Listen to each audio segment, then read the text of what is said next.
Auburndale area? Yeah. We're about half hour. What teams you call for over there? Gillsville. Yeah. Well, Mondovi's in the conference.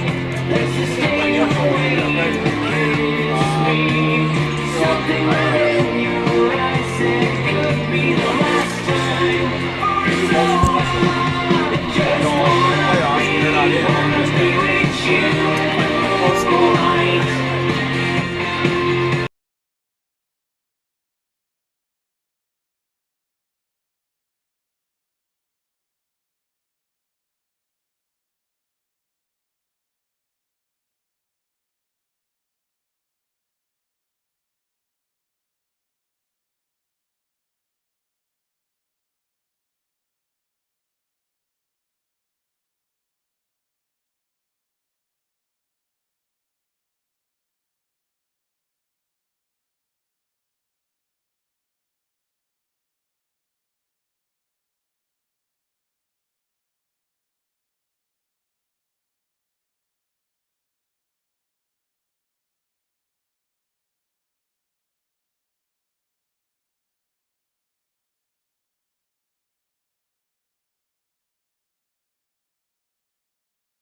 done.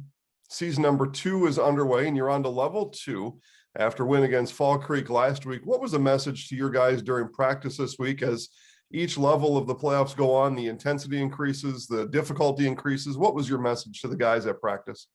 I think you hit it on the right on the head right there. That was our message. I think that we really made it clear that we needed to play better. And I know it seems odd. I think we put up some good yardage. It's a nice score to have, 47-20, but we made a lot of mistakes that we didn't previously. And we had to clean up. Did not feel that it was a very sharp game. And, we really talk about, it's about how well we play, how hard we play, not just the score all the time. Because if you're just looking at a scoreboard, you really can't get to that level of what you need to be to continue in these playoffs. Yeah, obviously, we want to always be ahead, but that's not how we improve. You have to improve to just constantly face the next challenge, because like you said, it's always going to be more difficult, and we're always looking to improve. Taking a look at Mondovi, like you, they were also an 8-win football team. Your conference was tough, so was theirs. Their only loss to Regis. What else do you know about the Mondovi Buffaloes coming into Friday night's game? Just really athletic, really solid. They just have a really good football team that they're able to, I think, pose challenges, both as their offense and their defense. They just really fly to the ball defensively. Offensively, they spread the field. A lot of things similar to us, and they just have some really strong weapons. So they're a really good football team. On paper, too, at least offensively, they look similar to you. They've got a quarterback that can throw the ball all over the field. He runs it a lot. They've got another running back, Dawson Rudd, 1,000-yard rusher. So defense, this game got a chance to come down on the defensive end, I think. Yeah, I think we feel that way also. It's just gonna be a matter of maybe turnovers and who can string some successes together, a number of stops, and getting on the board, getting a lead. And defensively, they definitely are going to make us, be very, very sharp tackle. We're going to have to tackle in space. We're going to have to limit their yardage, after contact. Try to force some turnovers. Every little thing like that is going to really add up and matter a lot. Sometimes in the playoffs, I mentioned it is season 2, but sometimes, though, you look back in a regular season game and you're able to take what you learned in one of those games and tell it to your guys in a timeout in the third or fourth quarter. Not looking for a specific example, but what did the other members of your conference, like Edgar and Colby, do in those games to help you get prepared for the playoffs? I think with all the teams in our conference, I know going into it, some of the scores ended up being lopsided, but all the teams, we had to go in and know that, history shows that you have to be prepared, so we have to come into each game in our conference and be ready to play. With that, those last 2 regular season games with Edgar and Colby, I think, showed us that when we are focused and really playing at our highest capabilities, we can do some really good things. Those teams, they bring that out of you. They either get you to maybe cower a little bit to them if you come out and you're not ready. You let that reputation they have. You can really play poorly, or you have to meet that challenge. And I know that our guys really met that challenge that last 2 weeks. And I think we really found out what we're capable of. And that's what we're always going to be reaching for, that type of intensity, especially week 9 going to Colby. It really, I think, sent that message that when we're focused, we're playing physically. We're playing very physical against them and just taking care of the ball. I think that shows that what we're capable of, and that's playing some very good football. Lastly, Coach, kind of fast forward to the end of the first quarter. No matter what the scoreboard says, how will people know? And you're going to have a large contingent there in Mondovi. We'll have the game live. People back home that weren't able to get there can watch. How will people know that things are going according to Coach Jay Anderson's plan here on Friday night? How will they know? Yeah. You say, that's a tough question. I guess I think according to physical, they're going to be able to see and hear some of that tackling and blocking. I think taking care of the ball and we getting a number of people involved offensively, spreading the field. If we're getting some decent passing yards, getting the ball to our receivers, Trayton and Evan getting some yardage, and you see that Caden Anderson has been stepping up also these last few weeks, doing a nice job offensively. So if we get balance offensively, and I think defensively, if we're getting a few turnovers, getting some tackles from losses, and just being able to tackle an open field and making some big plays, I think that they'll show that they're doing what we want. And we have not given up any really big plays defensively. We did a little bit against Fall Creek there, and we subbed some for the longest one. But I think if they see that our defense is making the team, making Mondovi string long drives together instead of short, big plays, I think they'll know that they're seeing what we want them to do. It's Auburndale Mondovi kickoff coming up at 7:00. Coach Jay Anderson, thanks for your time. Good luck tonight. Thank you very much. Visiting with Auburndale Eagles head football coach Jay Anderson today. Coach, regular season done. Season number 2 is underway, and you're on to level 2 after win against Fall Creek last week. What was the message to your guys during practice this week as each level of the playoffs go on? The intensity increases, the difficulty increases. What was your message to the guys at practice? I think you hit it right on the head right there. That was our message. I think that we really made it clear that we needed to play better. And I know it seems odd. I think we put up some good yardage. It's a nice score to have, 47-20, but we made a lot of mistakes that we didn't previously. And we had to clean up. Did not feel that it was a very sharp game.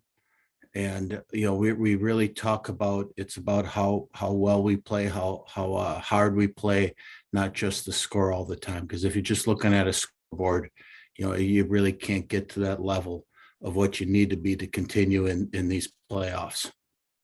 Yeah, obviously, we want to always be ahead, but that's not how we improve. You have to improve to just constantly face the next challenge, because like you said, it's always going to be more difficult, and we're always looking to improve. Taking a look at Mondovi, like you, they were also an 8-win football team. Your conference was tough, so was theirs. Their only loss to Regis. What else do you know about the Mondovi Buffaloes coming into Friday night's game?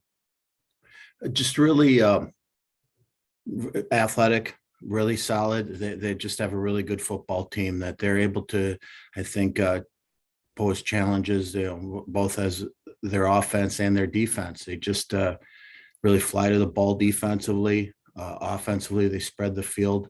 A lot of things similar to us, and they just have some really strong weapons. So they're a really good football team.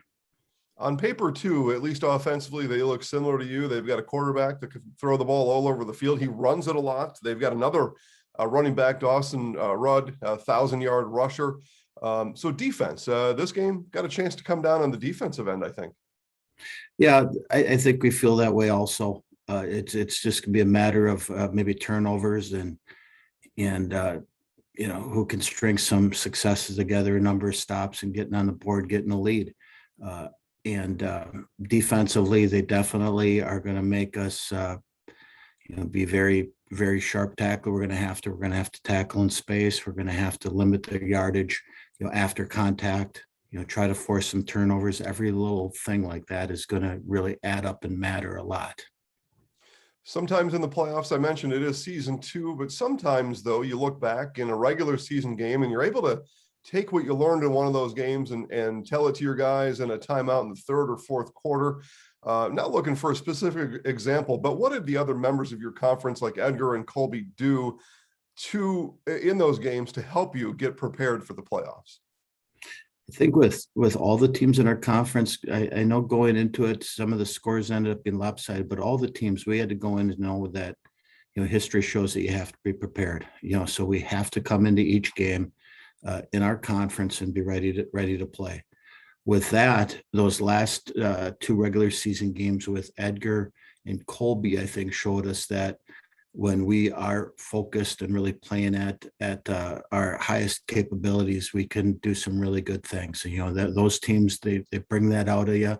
They either get you to maybe cower a little bit to them. If you come out and you're not ready, you let that reputation they have, you can really play poorly, or you have to meet that challenge. And I know that our guys really met that challenge that last 2 weeks. And I think we really found out what we're capable of. And that's what we're always going to be reaching for, that type of intensity, especially week 9 going to Colby. It really, I think, sent that message that when we're focused, we're playing physically. We're playing very physical against them, and just taking care of the ball. I think that shows that what we're capable of, and that's playing some very good football. Lastly, Coach, kind of fast forward to the end of the first quarter. No matter what the scoreboard says, how will people know? And you're going to have a large contingent there in Mondovi. We'll have the game live. People back home that weren't able to get there can watch. How will people know that things are going according to Coach Jay Anderson's plan here on Friday night? How will they know? Yeah. You say, that's a tough question. I guess I think according to physical, they're going to be able to see and hear some of that tackling and blocking. I think taking care of the ball, and we getting a number of people involved offensively, spreading the field. If we're getting some decent passing yards, getting the ball to our receivers, Trayton and Evan getting some yardage, and you see that Caden Anderson has been stepping up also these last few weeks, doing a nice job offensively. So if we get balance offensively, and I think defensively, if we're getting a few turnovers, getting some tackles from losses, and just being able to tackle an open field and making some big plays, I think that they'll show that they're doing what we want. And we have not given up any really big plays defensively. We did a little bit against Fall Creek there, and we subbed some for the longest one. But I think if they see that our defense is making the team, making Mondovi string long drives together instead of short, big plays, I think they'll know that they're seeing what we want them to do. It's Auburndale Mondovi kickoff coming up at 7:00. Coach Jay Anderson, thanks for your time. Good luck tonight. Thank you very much. Visiting with Auburndale Eagles. Welcome, ladies and gentlemen, to Mondovi High School Stadium for Level 2 of the WIAA Football Division 6 playoffs. Ladies and gentlemen, let's meet the starting offense for the visiting Auburndale Eagles. And wide receiver at junior number 2, Aiden Charity. At quarterback, senior number 3, Trayton Weber. And wide receiver, senior number 9, Timothy Schmidt. Back here at Mondovi High School as they go through the starting lineups here for tonight's game. At wide receiver, senior number 11, going Alex through this Milford. Auburndale lineup right now. Yep, their offense coming out. Led by Trayton Weber, their quarterback. He's also, as you mentioned, their leading rusher. Yep. All purpose, but At running back, junior number 23, Evan Scholl. yeah, Evan Scholl, one of their top rushers, Yep. number 23. Yeah, they'll look to him tonight as Offensive they lineman, have senior number 52, Connor Caden Brandel. Anderson, another guy that Right. gets some running time. Yep. And On you the line, can't senior number 54, Mason cannot say Reiki. about the line Yeah. as well. I mean, Yeah, there's some big dudes coming out of there. Offensive those are the lineman, guys that senior open the number holes for 61, those running Adam backs. Dorhorst. 54, Mason Ratio and Rakio. Offensive line, senior number 64, Sloan Welch. Sloan Welch, number 64. Sloan is also a two-time And your qualifier offensive state lineman, wrestling. sophomore number 75, Was fourth in Lisa D3 at Sussey. 182 2 years ago. So it's nice Eagles are coached by athlete Jay out there. Anderson. He's assisted by Chan Big guy. Weinfurter, Yeah, Brandon big- Roberson, Steve Van Wheat. Yeah. Yeah, Mike these Gerke, both and these Dan teams have some big Adler. Big boys guys on the up line. front. Yeah, there's going to be some slobber knocking up front there. That is what it'll Ladies be. and gentlemen, let's meet the starting Mondovi coming out defense now. for your Mondovi They'll come out on Buffalo. defense. Again, the winner here tonight will move on to play either At Marshall quarterback, junior or number 2, Jake Luther. Lindsay. Those two teams playing down in Marshall. Luther's got a little travel. Yeah, they do. Senior number 3, Jared Faulkner. Marshall's out of Onalaska. And then if Luther would happen to win, the winner of this game would host. Right, yep. At D-tackle, sophomore number 9, Hunter Sandberg. We talked about these two teams' offenses, but these two teams' defenses play very well as well. Yeah, Remington. You know, Auburndale's only given up 91 points all year. Mondovi's only given up 103. So and they both scored over 400. So Defensive tackle, senior number 34, Cody Wagner. Yeah, this is going to be an interesting game here tonight. At safety, senior number 36, Dawson. And the fans from Mondovi ready to go. At inside linebacker. Auburndale fans are across the way. Auburndale travels well. We remember Mondovi fans up in Dillsville, and I think the same guy at the cowbell in front of me at Dillsville is right in front of us here. And at outside linebacker, sophomore, number 75. So we'll be hearing a lot of that. Jackson. And of course, we've got the PA speaker right outside our window. He's assisted by Jerry Lowshiner, Carter Johnson, Ryan Spiller, Scott Hayes. Not many times you hear the PA announcer sing the national anthem, but he did a whale of a job, too. Yes, indeed. Yeah, the guy right next to us here did the national anthem. Yeah, Mondovi will receive. So Auburndale won the toss, deferred to the second half, so Buffaloes are going to get the ball first. Engage in the conversations about high school sports in your community and throughout Wisconsin. Take your tablet, smartphone, or cell phone and follow the WIAA on its Twitter accounts at WIAAWI. For general information at WIAA State. For state tournament updates, you can also friend the WIAA on Facebook and find them on Instagram. Connect with the WIAA today. All right, we are set to go here from Auburndale.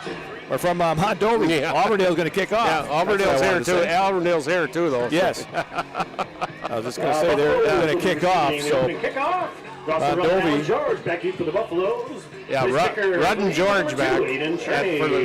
And number 2, Aiden Cherney will kick off for the Eagles. Not too many times you see a number 52 back to return kickoff. He did that at Newsville too, and he's going to get the ball here too. George is going to take it at about his own 12. George coming up the middle of the field, and he's down at about the 26-yard line. That's where Mondovi will have it first down and 10 at their own 26. And we'll see this Mondovi offense. 52, Connor Brandel, Eagles. Mondovi led by Jared Faulkner, their quarterback, first and 10. and Dawson Rudd, their running back. Yep. That's what they'll go with here tonight. In this one, as they come up on a first down and 10 at their own 26-yard line. They got just some big underway. boys up front too, Larry. 58, Jonah Lindsay is 270. 56, Tristan Teagan, 205. So they got some big boys up front. Faulkner will work out of the shotgun here to start. Dawson Rudd stands next to him in the backfield on first down and 10. Yeah. Ball at the 26 of the Buffaloes to start this one. Waits for the snap. Gives it on the handoff. It goes to Rudd. Rudd wanted to go right, cups it back up the middle, gets across the 30 to about the 32 for a good pickup of about 6 on first down. First contact from number 64, Sloan Welch. Nice hole in the middle of the line by the interior of Mondovi. And then Rudd got hit about the 30, but boy, he just keeps that legs a pumping, and he got her out to the 33. Well, they gave him 7 on that one. Close to 8 almost. Yeah, about 7, yep. Second down and 3 from the 33-yard line for Mondovi.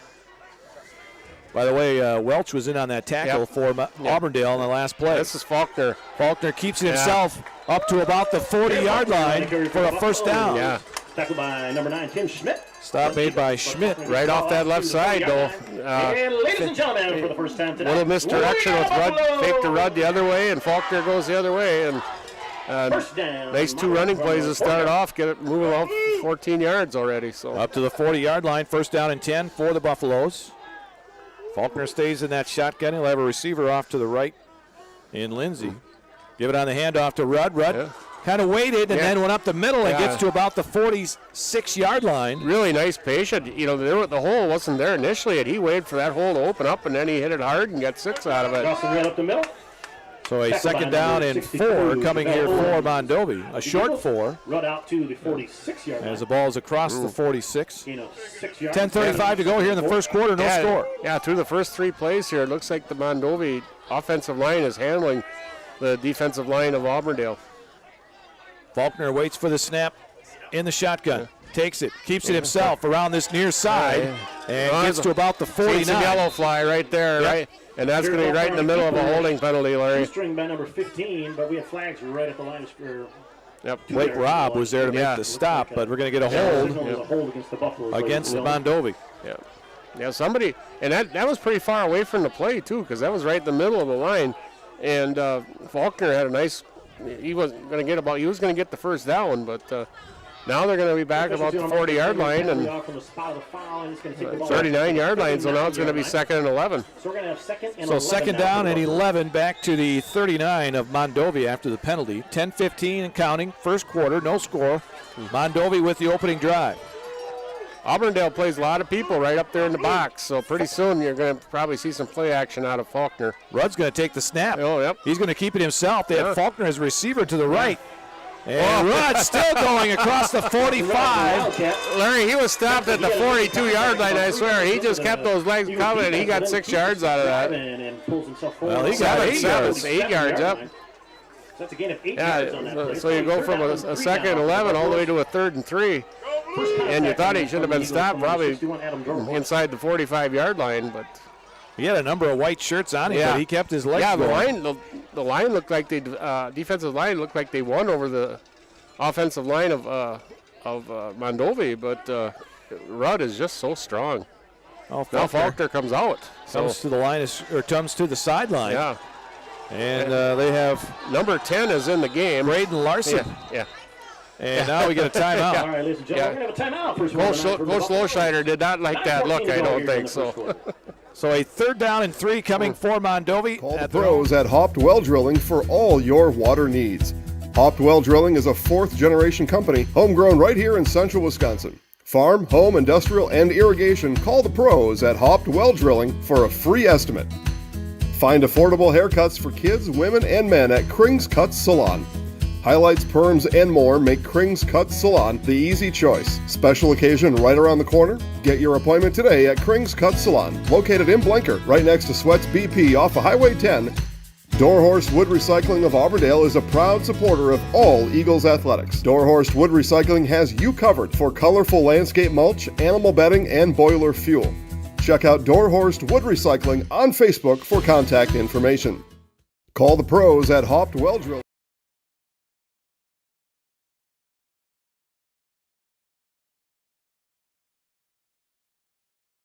Gross Auto Sportsmobile, the Dodge Durango. Check all the inventory at grossauto.com. Yeah, I see that Larry on the sidelines, number 84, Cade Fredstead, who's their leading receiver, is not in uniform tonight. So, and he's got like a 20-yard average and 5 TDs, so that might limit their passing. They give it on the handoff, and it's a new back this time, backing his way close to a 1st down at midfield. He does it very close to the sticks. He's going to be right.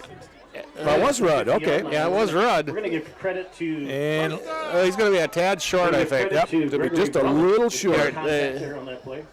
And it looks like, we're the spot of the ball. They're going to bring in the change. Yeah, that is close. I think he's going to be probably just the nose are so short. Yeah, the marker on the, and you always don't go by the down marker either, but he's sitting right on the front of the line of the 50-yard line, and that ball is not touching the line. So, yeah, it's probably going to be about a quarter of the football short. Yep. Yep. Yeah, exactly. So it'll be 4th down. Yeah, definitely 4 down inches. Yeah. Half a football. Yeah, with Rudd in there, I think it's definitely 4 down territory. Or, you can even go with Faulkner. He's such a big guy, and go with him under center. So 4th and inches near midfield for Mondovi. First big play of this game.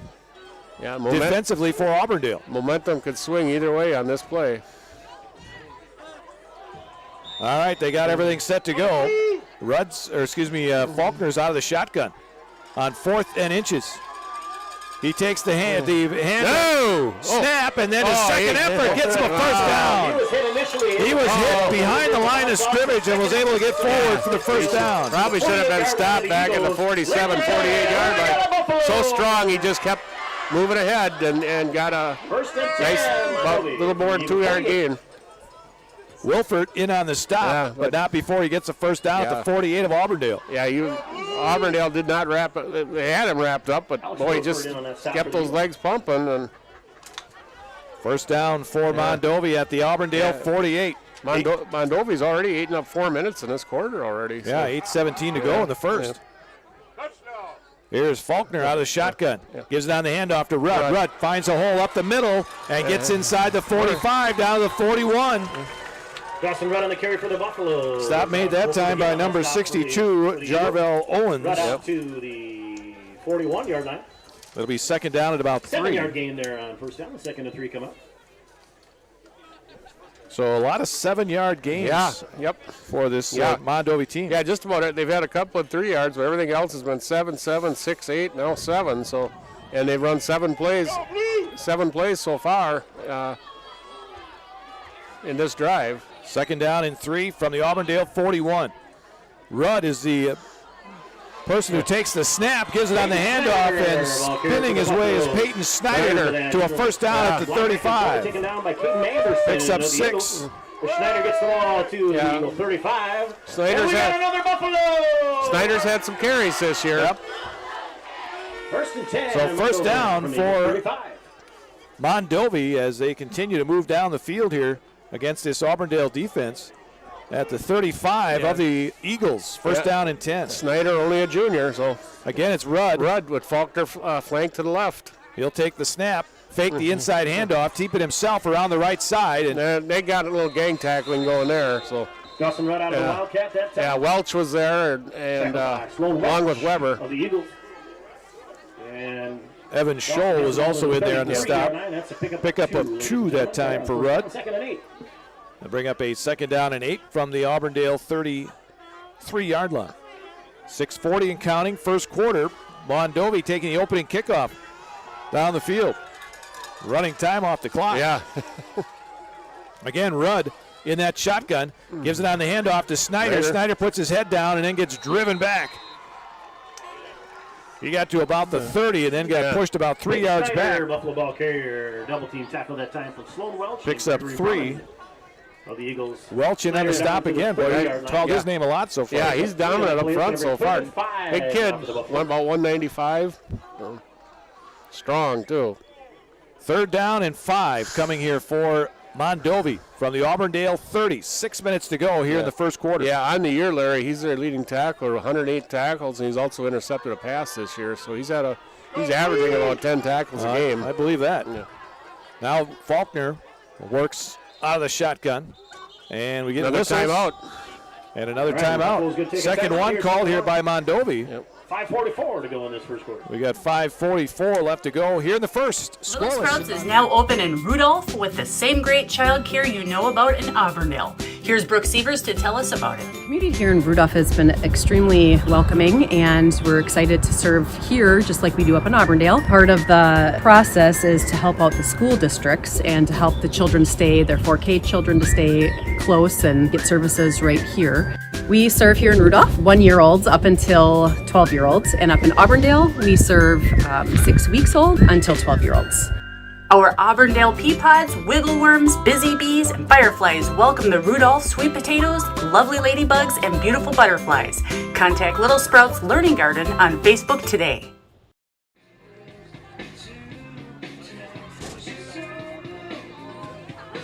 The WIAA State Boys and Girls Volleyball Tournaments run next weekend, November 3rd to the 5th at the Resch Center in Green Bay. Tickets are available and can be purchased online by clicking on the tickets link located at the top of the WIAA homepage and navigating to the State Volleyball Tournament option. Sectional finals tomorrow. Yep, we'll have that coming up on our Citizens State Bank halftime report. We'll go through area teams that are still alive in girls volleyball. Right here, though, we've got a third down and 5 for Mondovi at the Auburndale 30. Give it on the handoff, and Rudd only got maybe a half a yard. Across the line of scrimmage. Who was on the bottom down there? 52. 52 both in on that play. 52, Schmidt and 52 took him high. Connor Brandel. Timothy Schmidt was also in there on the stop. Brandel got high, beat his. Gain of a yard on that play to the 29. It's going to be 4th and 4. They'll give him a yard. 4th down and 4 near the 29 of Auburndale. So a 4th down play coming here for Mondovi. Their second one in this drive, but this one's a 4th and 4. Yep. A long 4. All right, Faulkner works out of the shotgun. Big defensive play here needed for Auburndale. Here's Faulkner rolling near side. He's going to keep it himself. Looks to get to the outside, and I don't think he got it. Nope. He had to get to the 25. He marked him out at the 26. Yep. He got 3, and Auburndale will take over.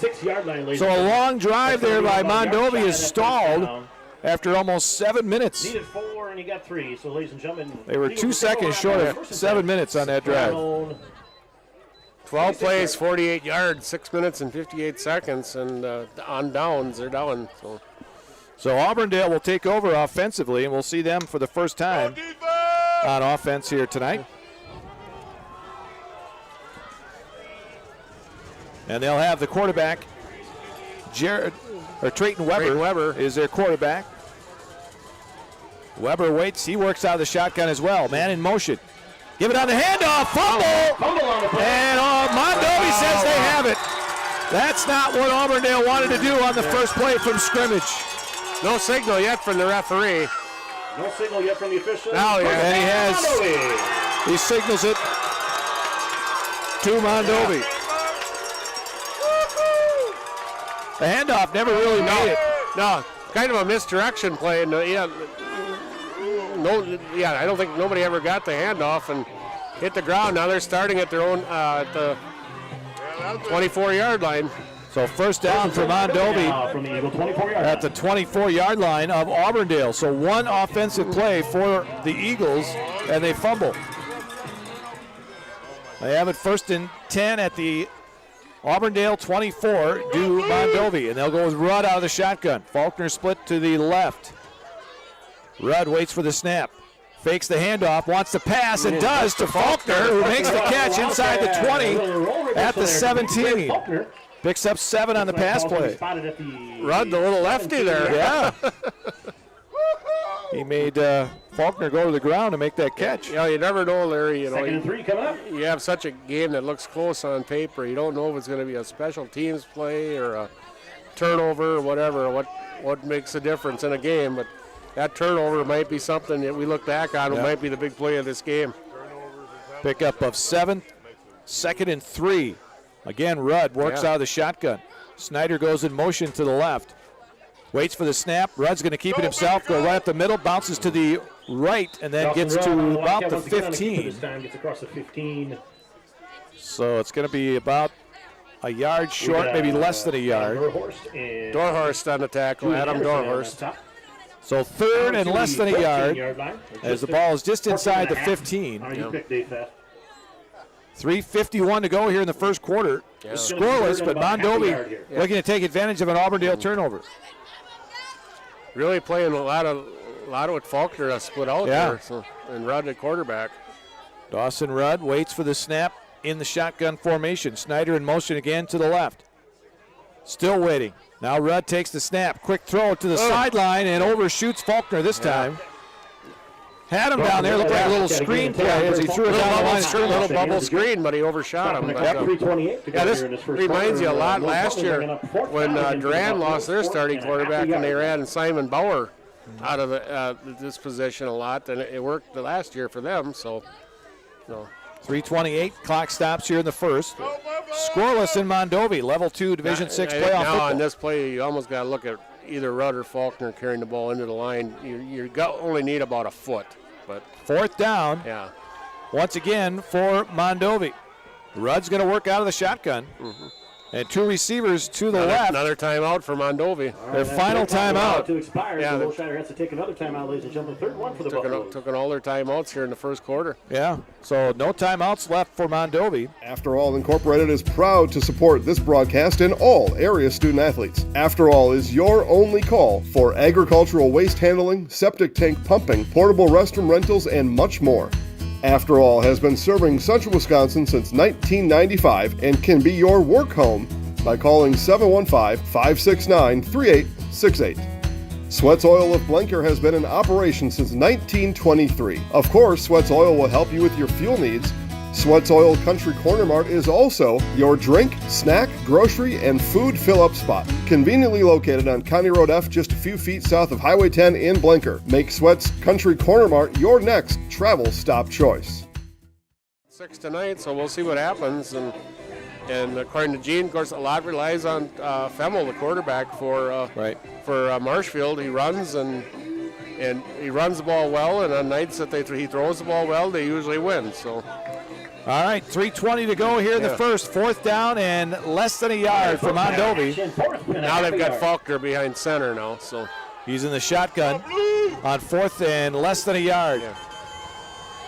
He waits for the snap. He takes it himself, puts his head down, and gets the first down, spins, still on his feet, and gets down inside the 10 to about the 8. Inside the 10-yard line.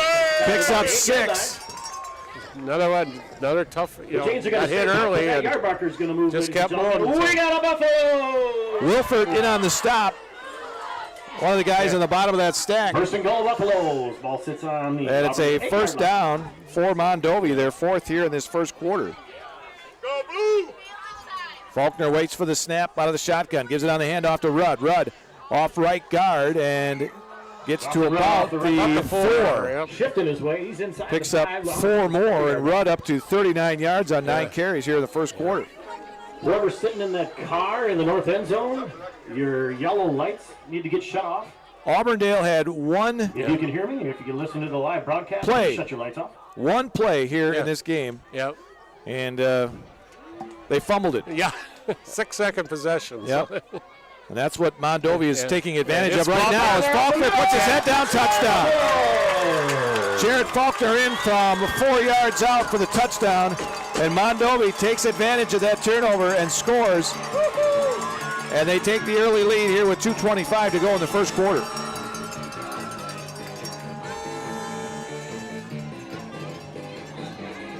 Faulkner on the keeper up the middle from 4 yards out. And looks like they're going for 2. They do kick quite a bit. Cody Wagner, number 34, is 23 out of 31 on PATs this year, but it looks like they're going for 2 here, though, Larry. All right. The Buffaloes are going for 2. And they'll put Rudd in the shotgun, and Faulkner will be split to the left. Snyder is in the backfield with Rudd on the 2-point conversion. Faulkner in motion to the right. Snap goes over his head, and Rudd will just fall on it back near the 20-yard line. All right, 2-pointers. So, with 2:25 to go here in the first, it is on the scoreboard first. Mondovi 6, Auburndale nothing. Level 2 Division 6 playoff action tonight from Mondovi High School. We'll be back after this.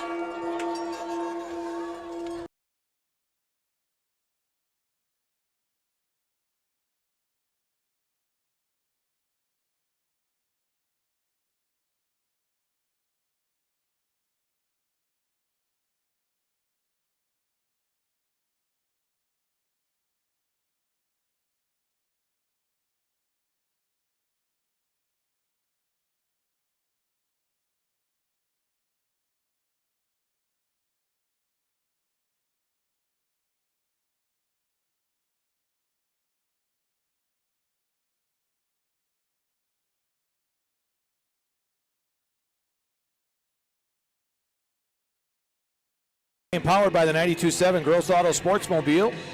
The Dodge Durango tonight. Yeah, pretty slick ride coming over here from Millsville. Ready to boot it away for the Buffalo. GrossAuto.com for all the inventory. Alex Wilford.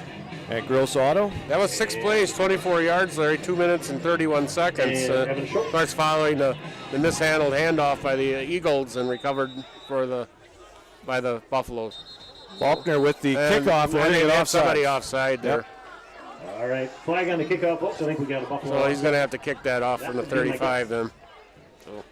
That'll be the second penalty on the Buffaloes here tonight. Yeah, so far tonight, Mondovi's had the ball, Larry, 18 plays for just almost 9.5 minutes. So they've just, because of that early fumble, they really dominated time of possession here. And plus, they're really keeping the ball close to the ground. They've attempted 2 passes, and both were from Rudd to Faulkner, so which you'd think and normally would be a different other way around, but little change in their offensive style tonight. Scholl and Wilford back to receive the kick for Auburndale, as Faulkner gets a high end overhead kick that it will be taken by Wilford. Going to reverse it. And he gives it on the handoff around the left side. There goes Scholl. Scholl across the 30 and down about the 33. Yeah, nice return. Eagles run the reverse. They'll mark it at the 32. First down for Auburndale. Number 23, Evan Scholl. Well, they ran one play in their last possession and fumbled. Before he's taken down by We'll see what they do here Scholl gets the ball out with their second offensive drive. 6-0 Mondovi. 2:15 to go here in the first. Winner moves on to level 3 next week. Yep. Luther or Marshall will be the opponent. 2 receivers to the right. two to the left for Auburndale. Yeah, this Wilford out here on the far, he's one of their leading receivers. So Weber takes the snap and then immediately hit in the backfield as a running back. That's Shaw. That was Shaw, and he was hit immediately. Shoulder ball carry for the Eagles. Lost submarining his way into the backfield. Hunter Sandberg. Yeah, he was lucky to make that handoff because somebody came submarining in there really low and got in there and got it around the legs. And it was Hunter Sandberg. Yep. 2nd down and 12, a loss of 2 on the play. Give it on the handoff again to Scholl. He's going to try this right side, trying to get to the outside. And Faulkner wraps him up. Takes him down. Nice job by Faulkner. That looked like a pretty good play, but Faulkner did a really nice job getting off the blocker and swing him down. And Scholl did get 4 yards on the play, but 3 yards on that carry. 3 yards. 3rd and 9 now for the Eagles. Good job, Blue. So a 3rd down and 9 from the 34 of Auburndale.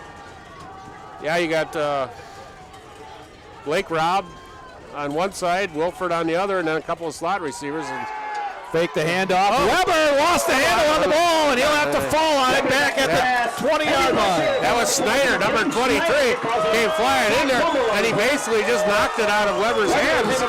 And Weber was lucky to get back there and make the recovery, or else you're setting Mondovi up on good field position again. 23, I believe. 4th and 23 for the Eagles. So it's all the way back to the 20-yard line on the fumble. The expected punt for the Buffaloes. So a 4th and 23.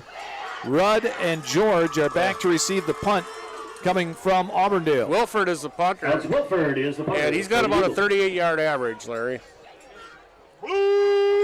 Mondovi's receivers are standing back at their own 40. George and Rudd. High kick. That one brings rain.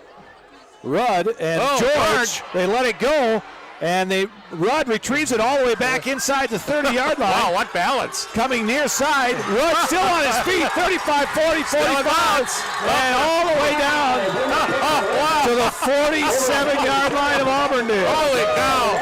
And he turns the corner. Yeah, how did he do that? I thought he was lucky just to pick up the ball, but boy, he turned the corner and put on, and just amazingly he stayed in bounds, So a 1st down for Auburndale. They mark it at the 46, or excuse me, for Mondovi at the Auburndale 46.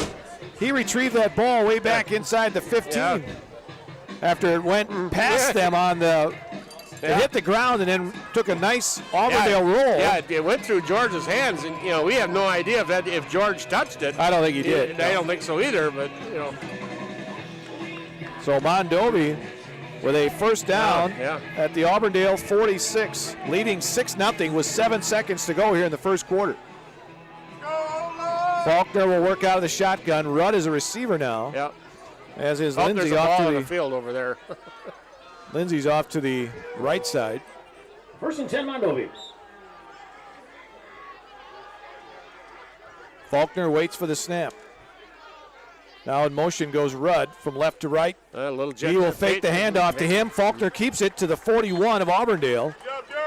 Brought down there by number 52. For the Buffaloes. That is Connor Brandel. Faking it to Rudd on a jet sweep action, and he takes the linebackers with him, and Faulkner goes straight ahead, gets 5 yards. Good 1st quarter for the Buffalo. You know better when you see it. All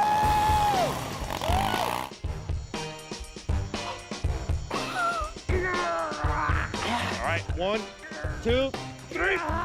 But sometimes it's a little harder to tell what better looks like, and you could use a little help.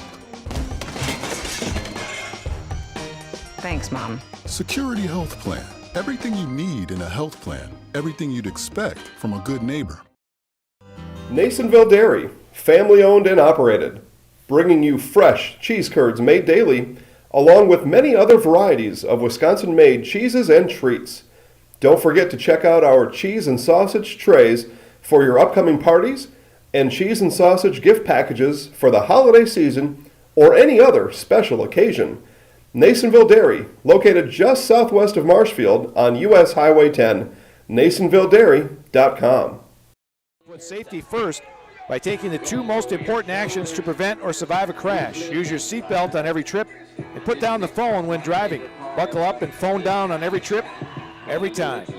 All right, 1 quarter in the books here from Mondovi, and Mondovi dominating so far. Yeah, field position has really been in their favor, too. 6-0, they lead it. But they've had the ball most of the time here in this game. Faulkner with the snap. Fakes the handoff to Rudd, keeps it himself around the near side. Oh, nice play there by number 9. Faulkner and a keeper that time. Timothy Schmidt. Wow, very nice play. Tim Schmidt on All the way back to the 45. So a loss of 4. 5-yard line for a loss of 4 And to bring up a 3rd down and 9 now. Auburndale really strung that out really nice, and Schmidt made a nice play on Faulkner. Faulkner's tough to bring down. He's a big guy. He is big for a quarterback. Yeah. So 3rd and 9 back at the Auburndale 45 for Mondovi as they move from left to right as we look down on the field here at Mondovi. The big M in the middle. Yeah. Field looks like it's in great condition. Yes, it does. Faulkner out of the shotgun. 3rd down and 9. Gives it on the handoff to Rudd. Rudd up the middle. Gets to the 40 and then pushed back. He'll give him the 41 maybe. Number 68, Gregory Bruman was just hanging on to his shirt tail, holding on. And managed to get him down at the 40. Jarvell Owens came in there as well. Picks up 5 on that play, and it's going to bring up a 4th down. Faulkner is the punter, but they're going for it. So it's 4th down and a long 4. Rudd at quarterback with Snyder in the backfield. Rudd out of the shotgun, waits for the snap, fakes the handoff, throws it, and it's short. Yeah. It was intended over on the far side over there for Faulkner. Faulkner was open, but it was underthrown.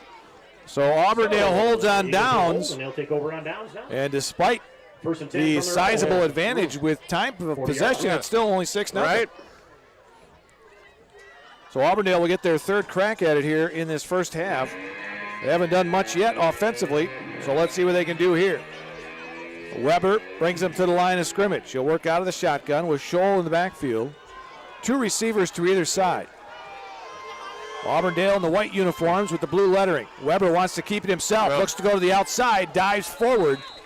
He was hit initially in the backfield. Yeah, 34, Cody Wagner was in there and had a chance to throw him for a loss, but Weber got ahead for a couple yards. So Weber gets a couple. 2nd and 8. 2nd down and 8, 10:20 to go. First half, 6-0 Mondovi.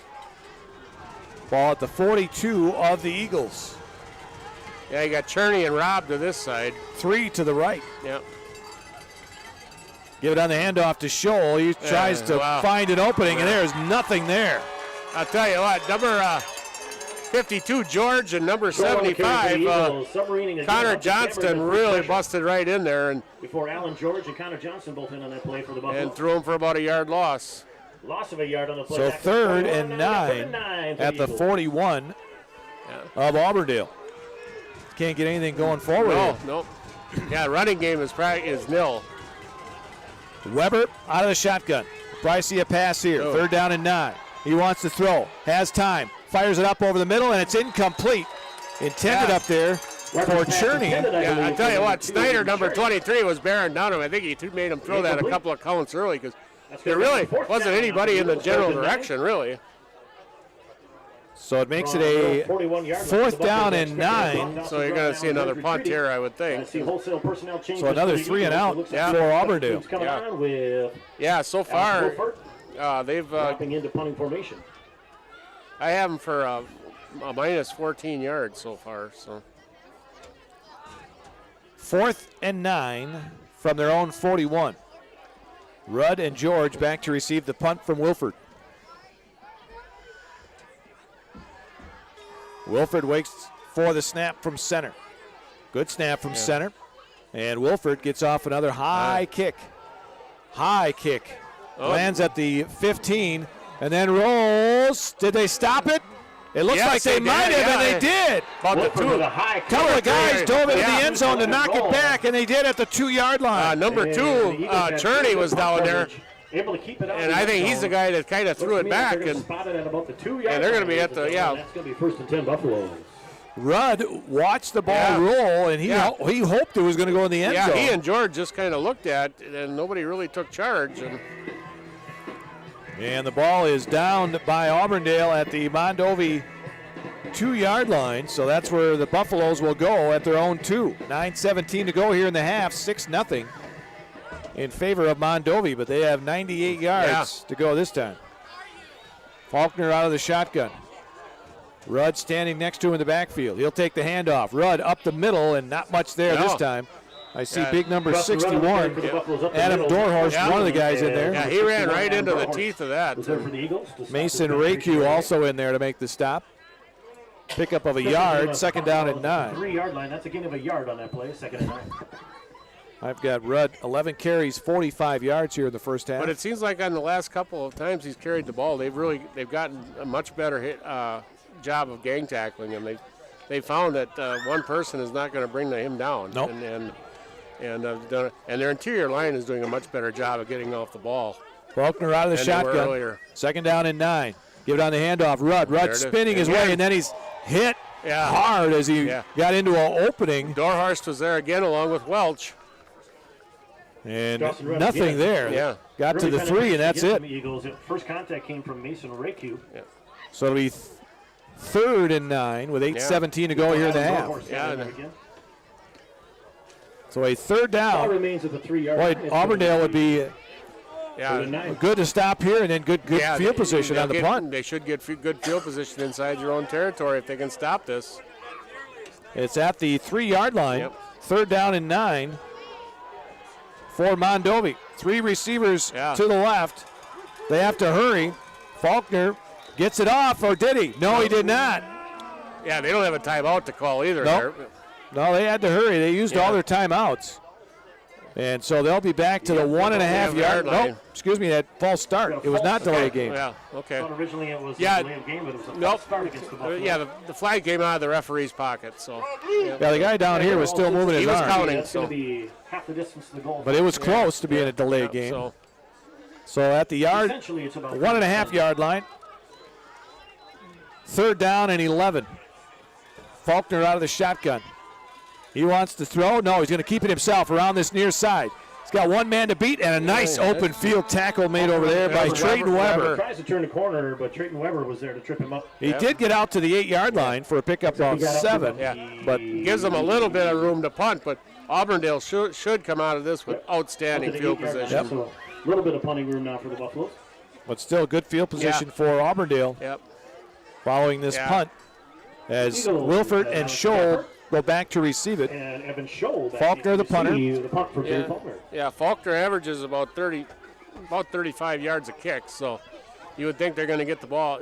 The returners are standing at the Mondovi 45, so. Snap from center. Kick is off to the side and out of bounds from Faulkner. And we'll see where they mark this one. It's going to be inside the 30-yard line. The Eagles are going to have good field position. Ooh, 26-yard line, 25. He's still going. 23, and now 23-yard line. 23-yard line, 1st and 10 Eagles. Not a very big punt there for Faulkner, and I think Auburndale's going to get way better field position than they ever thought they were going to have on that one. Yeah, that came out the side of his foot. Yep. So Auburndale has it at the Mondovi 23 with 7.5 minutes to go here in the half. Mondovi only leads 6-0. So Auburndale looking to get on the board here. Weber works out of the shotgun, trips to the right. He wants to throw down the line of scrimmage and does. Schmidt over there. Oh, nice tackle. But Schmidt is brought down immediately. Porter Bauer, young sophomore, got out there and got out under the legs and from the safety position. Porter Bauer pretty much left it at no gain. No gain. It's going to be 2nd and 10 for the Eagles. So a completion, but no gain. 2nd down and 10. Yeah, this is one of those defenses where you try those plays along the ends, and they got a lot of speed. There's a lot of lateral speed. Yep. All right, 2nd down and 10 from the 23 of Mondovi for Auburndale.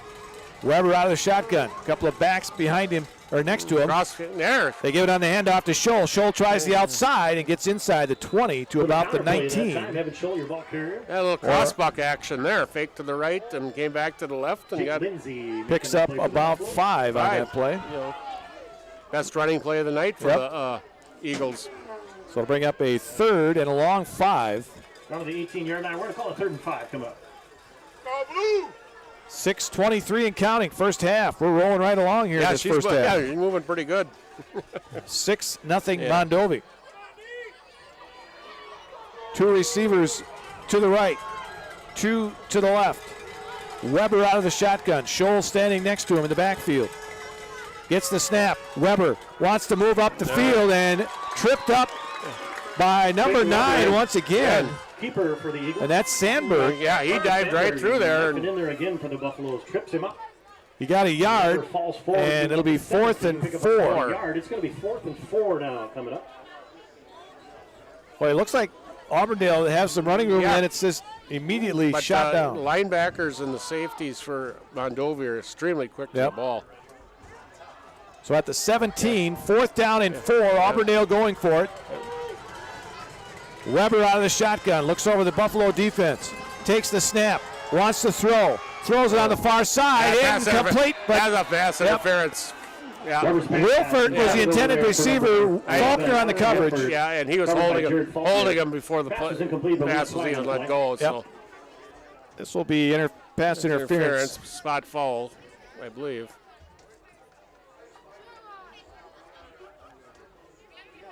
They're talking to Coach Anderson. Yeah. Did they make the catch? I don't think he did. Yeah. Pass interference against the Buffaloes. Although they had the ball marked at the 10-yard line. Yeah. So the penalty puts him down inside the 10 to about the 8. Down to about the 9-yard line. Well, first and goal at the 9 now. At the 9, okay. So another penalty. Yep. That is the 4th on Mondovi here in the half. Yeah, Mondovi a little sloppy. They'd used all their timeouts. They've had 4 penalties. They had a great first drive and second drive, but they've really slowed down since. So. Here's Weber keeping it himself around this near side, looking to get to the outside, and he's not going to get anywhere. Pounded down at about the 11. That was number 2. We're on a keeper again for the Eagles. 2, Jake Lindsay. Wow. Strung out, Jake Lindsay came to fill from so at the 11, a loss of 2. And it makes it a 11, second and goal. Second and goal from the 11. Yeah, you try to string those plays out. Mondovi's so much there. lateral speed. Yep. And they get to the ball so fast too. And they make the tackles. And very sure tacklers. Trips to the right here. Second down and 10 from the 11, or second and goal from the 11. Weber rolls right side, looks, still looks, fires it upfield, and is it complete? Yes. It is. Inside the 5. Ball right at the 1. 11, Alex Wilford. Right at the 1. Looks about the 1-yard line, ladies and gentlemen. So at the 1-yard line, it'll be third and goal for Auburndale. Yeah, 1-yard line, folks. So a third and goal with 4:16 left to go here in the half. 6-0 Mondovi. Auburndale knocking on the door. Great catch by Wilford yes, it was. there on the sidelines. Holy he was cow. on the ground when he caught that thing. Yep. All right, we got 2 receivers they've got to the right. 2 guys in the backfield, too. They've got Weber's over center. He's going to give it on the handoff. Scholl dives forward. Is he in? No, I don't think so. The official says no. He was down before he got in. Short of the goal line. 4th down. 4th down. Auburndale players didn't think so, but 4th down, ladies and gentlemen. The ball is just shy of that goal line. You can't get any closer to being in than the nose of that football is just short of the goal line. So 4th and inches. I thought when Weber came over center, I thought he was going to take it himself. Yeah, I'm surprised he handed it off. 3:18 and counting, first half. 6-0 Mondovi. Auburndale with a 4th and inches to go for a touchdown. They've got number 10, Cade Anderson, right in front of Scholl. So. And now timeout to be called. Auburndale's going to call a timeout here. They want to talk it over. It's a big play. Make sure they got it right. You're in level 2 of the playoffs, so you got to make sure you get it right. Yeah, you aren't going to get as many chances in this game. And you're gonna love it. You're gonna love home furniture. Hi, this is Jill from Home Furniture and Design. Since 1970 and 4 generations, our family has been proudly offering quality furniture like Lazy Boy, Serta, and Amish to Central Wisconsin. We also offer free in-home design with our professionally trained designers to help you create a space that is uniquely yours, whether it's just a sofa or the entire home. You're gonna love it. You're gonna love home furniture. West Grand Avenue, Wisconsin Rapids, and Post Road in Plover. As you said, a big play here for Auburndale. Yeah. You never know how many opportunities you're going to get like this, in a way. So they talk it over on the sideline, does Auburndale. Yeah, I would expect that Mondovi's going to load the line of scrimmage here. All right. And I don't know. I think you put the ball in Weber's hands and let him do it. Maybe some kind of run pass option. I myself, Larry, he's under center. I would give it, if you can't make a yard on a quarterback sneak, well, so be it. All right, Weber under center. He takes the snap. He goes forward. He is in. Touchdown. Went off the right guard, and Weber's in for the touchdown, and we are tied at 6. Weber gets the touchdown for Auburndale with 3:01 to go in this first half. So both quarterbacks getting a touchdown run here in the first half. So you've got Aiden Cherney kicking extra points here. Aiden is 31 out of 36 on the year, kicking extra points for the Eagles. Right-handed kicker.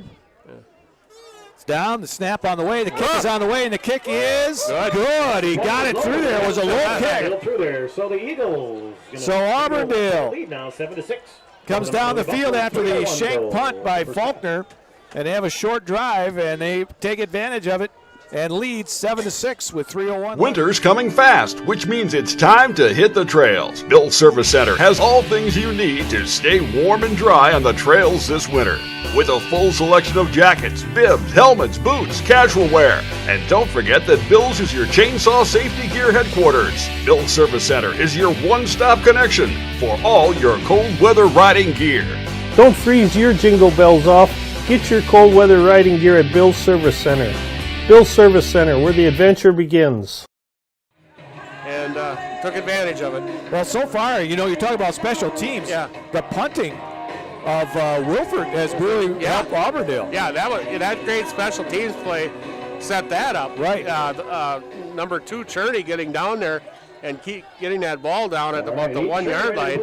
And Mondovi couldn't get out of the hole, had to kick, and one thing leads to another. Cherney's kick is an end-over-end kick taken by Rudd at about the 16. George, at the 16. George coming near side, running over people, bowls his way up across the 40. Alan George on the return. Auburndale thinks they got it, and they did on the turnover.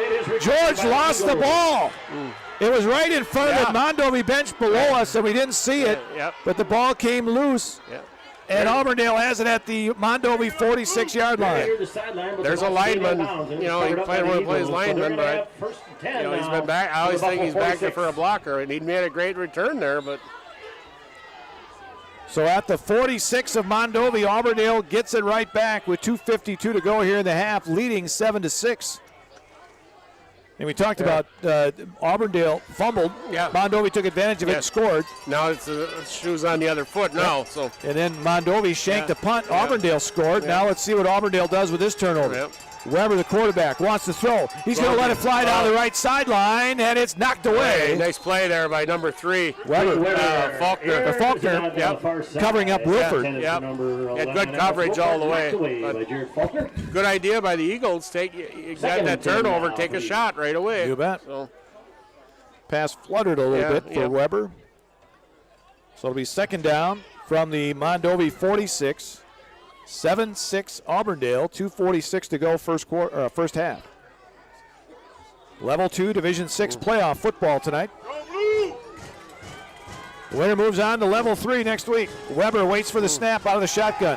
Wants to pass. Dumps a little screen pass, and Shaw is brought down immediately. Great play by Cody Wagner. And Shaw a little slow getting up. He got thrown down hard. Evan Scholl was the reception. No gain on the play. Nice play by Cody Wagner, fighting off a block. And forward progress back to the line of scrimmage. No gain. It's going to be 3rd and 10. Third down and 10 from the 46 of Mondovi for Auburndale. 2 receivers to either side. Scholl's in there, but he's still a little bit dazed there. Still moving a little slowly. Weber wants to throw. Looks, steps up in the pocket, it's going to run, breaks one tackle, tries to get to the outside, and he got a first down to the 35. Picks up 11. Yeah, did a good job of stepping up in the pocket. And well, I tell you, they had a couple of chances there to bring him down before the sticks, but Weber did a good job getting to. He knew where he had to go for a first down, and he got there. Well, we said Weber can run the ball. He picks up yardage. He's their leading rusher. So first down, Auburndale at the Mondovi 35. Weber waits for the snap. Gives it on the handoff. No, he's going to keep it himself around the right side and then hammered down hard. The keeper again, Jared Faulkner. Stop. Oh, quarterback there. Well, you don't want your quarterback to get hurt. No, and boy, the way Weber hit there, you never knew. You know, so Mondovi's hitting hard. Yeah. On defense. No gain on the play. Second down and 10. Minute 27 and counting. First half, 7-6 Auburndale. Citizen State Bank halftime report coming up. Weber. Little swing pass over here to Scholl. Scholl goes left, cuts it back to the middle, and then spins his way inside the 30 to the 28. Nice job of cutting back there. He cuts it up. He evades a couple tacklers. Peyton Schneider gets 8 on the play. And it'll bring up a Porter Bauer as well. Third and about, well, he gets 7. Third 3. Almost 3 yards shy of that first down. Third down for the Eagles. Inside of a minute, right up to the line of scrimmage comes Auburndale. Weber's throw, complete, and then he immediately dropped his Wilford, but he got a first down. Faulkner again. A little out route there. Alex Wilford complete from... First down inside the 25 to the 23. It's a 5-yard pickup and a first down. Another first down. Looks like he got a 5-yard pickup, though, ladies and gentlemen. And they'll stop the clock on a timeout. Eagles called timeout. 48 seconds to go in the half. Cropping Central, conveniently located between Edgar and Stratford on County Road N, 715-352-2843. Let Cropping Central take care of your field plans, yield mapping, crop scouting, and crop protection, including hail insurance. Cropping Central, 715-352-2843, and visit them on County Road N, west of Edgar. One timeout left for the Eagles also. 118th World Series starting tonight. Yeah. It's underway already. Yeah, NOLA versus Verlander in Houston tonight. So, you see the tickets for Philadelphia? $3,200 for a ticket. $1,500 in Houston. I think the Philly Fanatic got a raise. Wow. I think I could sit at home and watch it just as good. Yeah, I think so too. I agree. First down for Auburndale at the Mondovi 22-yard line. Weber out of the shotgun. 48 seconds to go here in the half. Weber wants to throw. Rolls right. Gets hit as he throws it upfield, and this one is incomplete. Weber airs it out again. Schmidt was back there in the area. I believe. I think that was Rudd that had a chance to pick it off, and he didn't get it though. Schmidt. He was knocked away by Dawson Rudd back there. So it'll bring up a 3rd and 10. 2nd and 10 coming up. Second and 10. Just under 42 seconds left here. Clock stops on the incomplete pass. With one timeout, they can't really look at a running play, but if you do, you're going to have to burn that last timeout. Well, they got that ball marked near the 23 now. Yeah. But anyway, it's 22-yard line. Yeah. 2 receivers to either side. Weber out of the shotgun. He wants to throw. He looks. He fires it up over the middle. Incomplete. He had a receiver there. Yeah. He had Blake Robb. He was open. It just throws a little high. Incomplete. Dawson Rudd, the new. He had a little mustard on that one. Yeah, he did. And Robb was fairly wide open there, but it was just a little too high for him. And like you said, plenty of mustard on it, and couldn't adjust to the speed that went sailing over him. So 3rd and 10 from the 22. 37 seconds to go in the half. 7-6 Auburndale. Quarterback Weber looks over that Buffalo defense, takes the snap, looks, fires it in the flat. Oh, a little hook and lateral. And lateral there. What do we got? They must have called him down right there. Schneider and Jared Faulkner got about 5 as they get him to about the 17. So it's going to bring up 4th down. It's pretty alert defense by the Buffalo there. But they ran that play to the short side. You think you run that play to the wide side where you got a little more room to run. But 4th down here. 4th down, ball at the 16 of Mondovi. 4th and 4. Ball must have been out of bounds, so they stopped the clock there. 32 seconds left. Weber on 4th down, wants to throw, looks, rolls right, being pressured, gets away, throws it upfield, and it is knocked away at the last second by Rudd. Nice play by Rudd.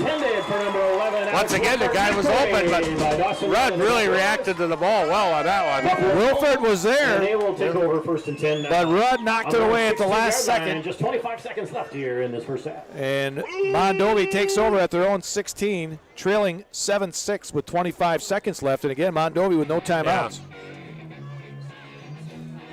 They used all their timeouts in the first quarter. Yep. So, yeah, I don't think you'll see really anything special. Maybe I'm wrong, but boy, I'll tell you what. Yeah, I know you take a chance here and hand Auburndale a gift here before the end of the first half. Faulkner out of the shotgun. Yeah, Rudd doesn't look like he's really. Yeah. No, yeah, he doesn't. I was going to say he must be doing something. Didn't really look interested right there. Yeah, and I think that'll take him to the locker room.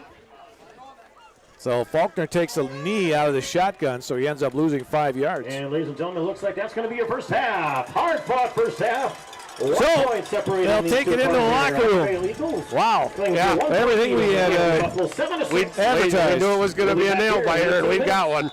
7-6 Auburndale here at the half. And we'll come back and take a look at some of the numbers here in the first half. And our Citizen State Bank halftime report is coming up as well. Stay right here. Online here at the live feed. Hey gang, Jason Zaleski here. We made it. It is halftime, and what a first half it's been. Second half action will be coming up soon. We had an exciting Thursday night of volleyball all across the area. Teams that won are now one game from a state tournament appearance in 2022. And we will have two of those such sectional final games live on Zaleski Sports on Saturday. To view those games, you just go to zaleskisports.com, and those game links are right on the front page, or zaleskisports.com, click weekly schedule, and launch from there. YouTube viewers, you're watching on a YouTube big screen, you got your smart TV, which is a great option, great idea. Just search the game you're looking for. So for an example, last night, Edgar Auburndale, you just click into YouTube, Edgar Auburndale volleyball. Game will launch right there for you. It's really easy to do. So anyway, yeah, we had a few good games last night. Actually, they were all great games, and highlights of those games are on Facebook now. But listen, it's halftime. We got your attention. Let's show you volleyball highlights from last night. Ellenbecker serves it up and aces it. 2-1 Athens. Selena Ellenbecker, a senior, coming in and getting the job done for the Blue Jays. And through the fingertips of Sophia Coker, and an ace for Autumn Moon, an all-conference player in her junior season. Runs or those little points, the miscommunication between Dillman and Moon, that missed it pass that typically makes a difference at this level. There's Autumn Moon in the back row. Glaza sets up. Anna Schooley swings. Blocked to the net. Played back by Autumn Moon. Ava Schill, free ball here for the Blue Jays. This is problematic. Cannot bump it back against this team. And Glaza! Glaza with a great save. Autumn Moon, Ava Schill, free ball again here. Sets it up for Harwig in the middle and dug out by Autumn Moon. Once again, a great save by Moon. Malia Colo back row. Dug out by Epping in the middle far side. And that was going to be over the top. Played up again by the Blue Jays. Near side, back row for Autumn Moon. Good rally here. What a fantastic rally. This is fun, Steve. Autumn Moon to the back row. Hartwig sets up again. Near side and through the block and down. Addison Levitka with the points. Sets up. Giselle, right hand. Plays it off the ceiling. Over to Malia Colo. She swings and misses out. And a first set domination by the Athens Blue Jays, 25-12. Show calls for it. Malia Colo punches it over. Opportunity here for the Blue Jays. And blocked and down. Diethelm. Oh my goodness. They're going to call Assumption in the net. And Athens will take set two, 25-17. Dug out in the back row by Coker, Hartwig, and Levitka. Why not? And that one dug out by Colo. Schill in the middle for Anna Schooley. Tipped at the net and down. Point Royals 20, serving 22. Dug out by Dillman. Schooley down, and Royals stay alive for one more. Schooley sends over, dug out. Levitka. Coker down! And Sydney Coker pushes the Athens Blue Jays into a sectional final on Saturday night. A clean sweep of the Assumption Royals here tonight, 25-12. 25-17 and 25-21. This is our last chance to play on our home court this year, no matter what, win or lose, and we decided it was time to go out on top. So, I mean, seeing the crowd fill the stands was amazing, and just feeling that energy.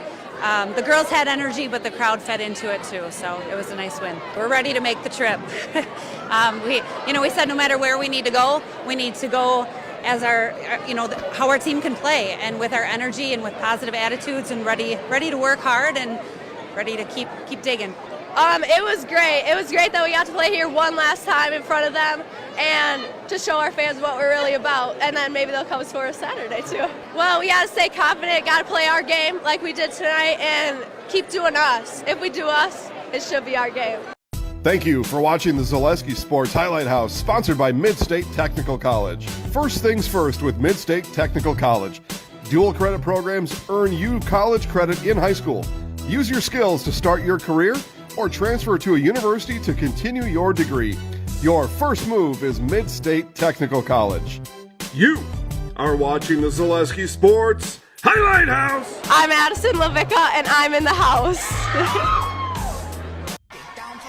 In Shawano, it was the defending state runners-up, the Wabeno Leona Rebels, matching up with the Lena Wildcats in a Division IV sectional semifinal. In the first set, after some back and forth, the Rebels would slowly pull away with accurate hitting on the front line, top-tier serving, and all-around consistent play to take the opening set 25-17, punctuated by this kill. In the second, the Rebels really started to show their dominance, starting the set 8-0 and controlling the net front with great hitting, and this ace from junior Mallory Krause would lock things down. They would win 25-11, setting up a potential sweep.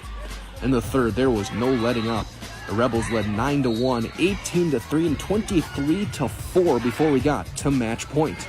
And on that point, it was this kill from sophomore Ellie Albright that would end things and send the Rebels to their fourth straight sectional final. Let's just kind of break this one down. It's a three-set dominating performance in a sectional semifinal has to feel pretty good.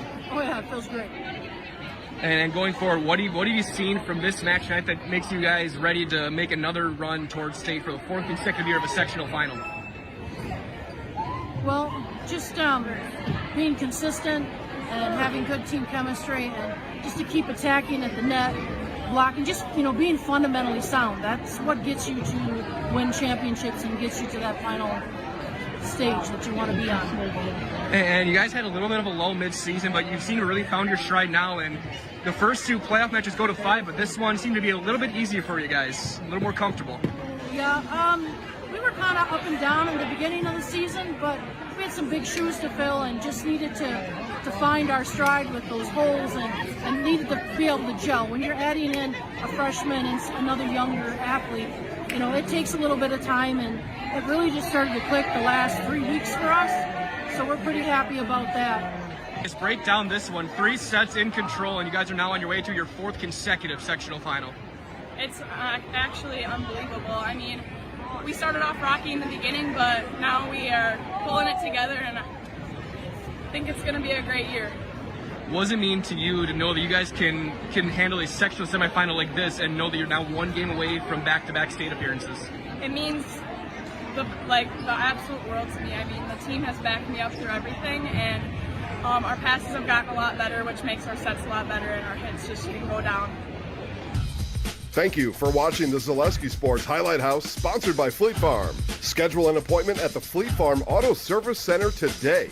Their professionals handle tire installation and rotation, oil changes, filter, battery replacements, and more. Get everything you need at one stop. Get it all at Fleet Farm. You are watching the Zaleski Sports Highlight House. I'm Allie Albright, and I'm in the house. Check out the hook, yeah, check out this side. It's got you moving, I knew it, without a doubt. Kimberly Lundgren. I sure thought I called her Kimmy at basketball. Maybe not. Different roster, perhaps. Here's Specht, handled in the back row by the Wildcats. Tip and miscommunication for the Eagles. And we're back to a 1-point discrepancy, 22-23. Eagles, though, Dan, a side out from set point. Delkey's serve, received by Baltus. And down, kill.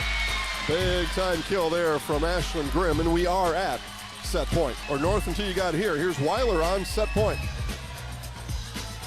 Serve is received. Borkert from the back row. Eagles with a chance to put it away. Tip. Handled. Sent back. Lundgren will send to the front. Second comes over. We get a little squirrely, and the Eagles will win it. The Eagles take set one, 25-22. Wildcats scramble. Good communication. Here come the Eagles. Ertl kill. That's our best hit of the night. Josephine Ertl. Ertl kill. Another big kill from Josephine Ertl. Imhoff on set point. Outside it comes to Ertl, and that went out.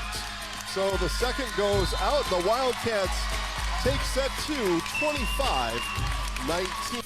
Davis, set, tip, down. What a play for Emery Borker. Tip, blocked right back. Lundgren, and down. Oh, what a move, what a decision for Kendall and Dalkey. There's Murkowski, kill, gets it right back.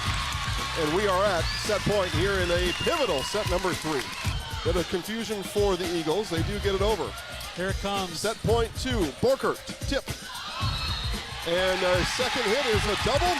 And it is 2-1 Edgar. Edgar gets set 3, Dan, and it's a big one. Big hammer from Weiler. Auburndale's got 2 big hitters. Yeah, Weiler and Ertl, and they have outside again for Ertl. Tip, joust at the net, and Auburndale has squared it up at 4 as they take it 25-21. Dan, we go to a 5th, and this is going to be great. Totally okay. Ertl off the block, it's a kill. Good hit. Auburndale back to within a point. Middle hit, set right back, and a block for Borkert. Wildcats starting to roll, Dan. Davis will serve match point. Here it is. Davis on the serve. And that's a 4th hit. And the Wildcats advance. They are 1 game from state.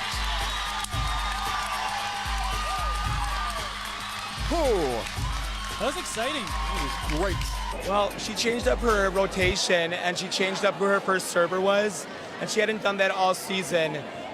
First of all, that was our first 5th set match all season, and I thought we did really lovely. In the 5th set, we changed up our serve by 1 spot so that we could have 2 big blockers on Joe, because Joe is just incredible, and she was doing some really great things. And Kendall and Reagan really showed up and really did a nice job. So it was just, it was heart, it was grit. Kudos to Kate, kudos to Auburndale, but I'm so proud of them. I'm so proud to share a conference with them. So my job on the court as like a senior is obviously I'm kind of a setter, so I tell my hitters like what's open. You need to hit this spot, try to hit this spot, everything. And in those big moments, honestly, just trying to pull through, trying to set that block up. Like the end of those last 5 points were huge because I have Reagan right next to me, who's a big wall, and like if I can just set her up against that big outside and I can set a pin up for her, the ball's just going straight down.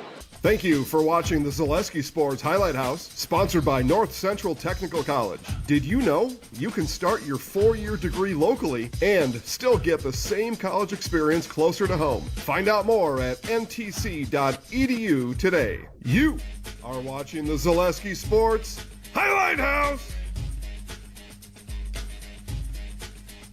I'm Kendall and Delty, and I'm in the house. Again, sectional finals are on Saturday, and it is Athens against Wabeno Leona from O'Connell Falls. Now, you don't want to make the drive to O'Connell Falls. That's a long ways away, depending on where you are. A long ways away from central Wisconsin, a long ways away from where I'm sitting right now. We'll have it live for you at ZaleskiSports.com. And then we've got Edgar and Wittenberg Burnham with the Wildcats and the Chargers. And that game is in Auburndale, and we'll have that one live for you as well. So 2 games where you'll see a Division III and a Division IV volleyball team punch their ticket to the state tournament in Green Bay. Exciting times on the network tomorrow on Saturday. But coming up next, second half action on Zaleski Sports.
now. So, and that was a big difference in the second quarter to me right there. So, winner here tonight moves on to play in level 3. They'll play either Luther or Marshall. By the way, Auburndale, the number 3 seed in this half. Yeah. Mondovi, the 2 seed.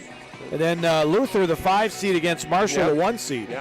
Yeah, a lot of traveling for Luther there. Wow. Yeah, Marshall is down in between Milwaukee and Madison. You bet. Yep, Highway 73 takes you into Marshall. We heard Stratford handling Cadott. Not a big surprise there, playing at their home away from home in Marshfield, but Stratford, very strong team. Cadott, Cadott was either second or third in the Dun St. Croix behind Spring Valley.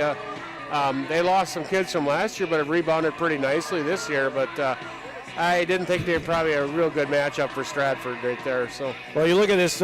You look at level 3 coming up. It could be a Stratford-Grantsburg matchup. Yep. That'd be the 1 and 2, and the way things are playing out right now, it looks like we could have that Edgar-Regis match in D7. So. Yeah, Edgar with a slim lead. Yeah, over Spring Valley. Yeah, and I thought that would be a very good game.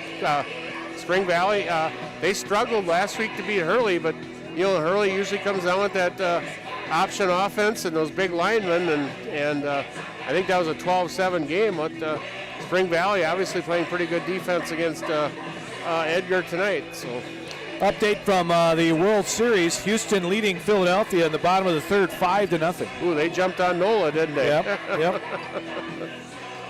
World Series continues tomorrow night. And like we talked about, I think the last team to beat Houston is Philadelphia. At the end of the regular season. So, but yeah, Houston's just been on a roll, and Verlander looks like he had rotator cuff surgery there a couple of years ago, but he's really been looking at like his own self. And they've got a couple of young guys pitching too, have done extremely well too, and they have a nice bullpen to go along with a really good lineup.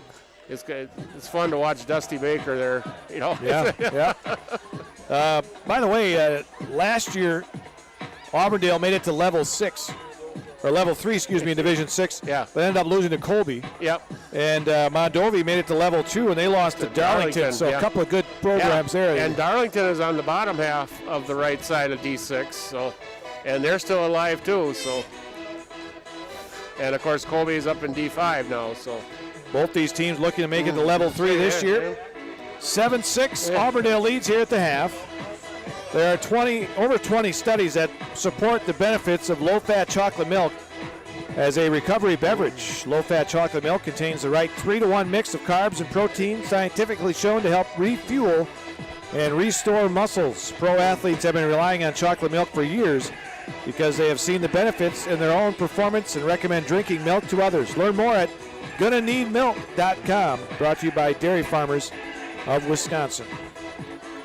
Looking forward to just as good a second half as we had the first half. Yeah, I think Auburndale's going to get the ball first here, so we'll see. They had the field position in the second quarter.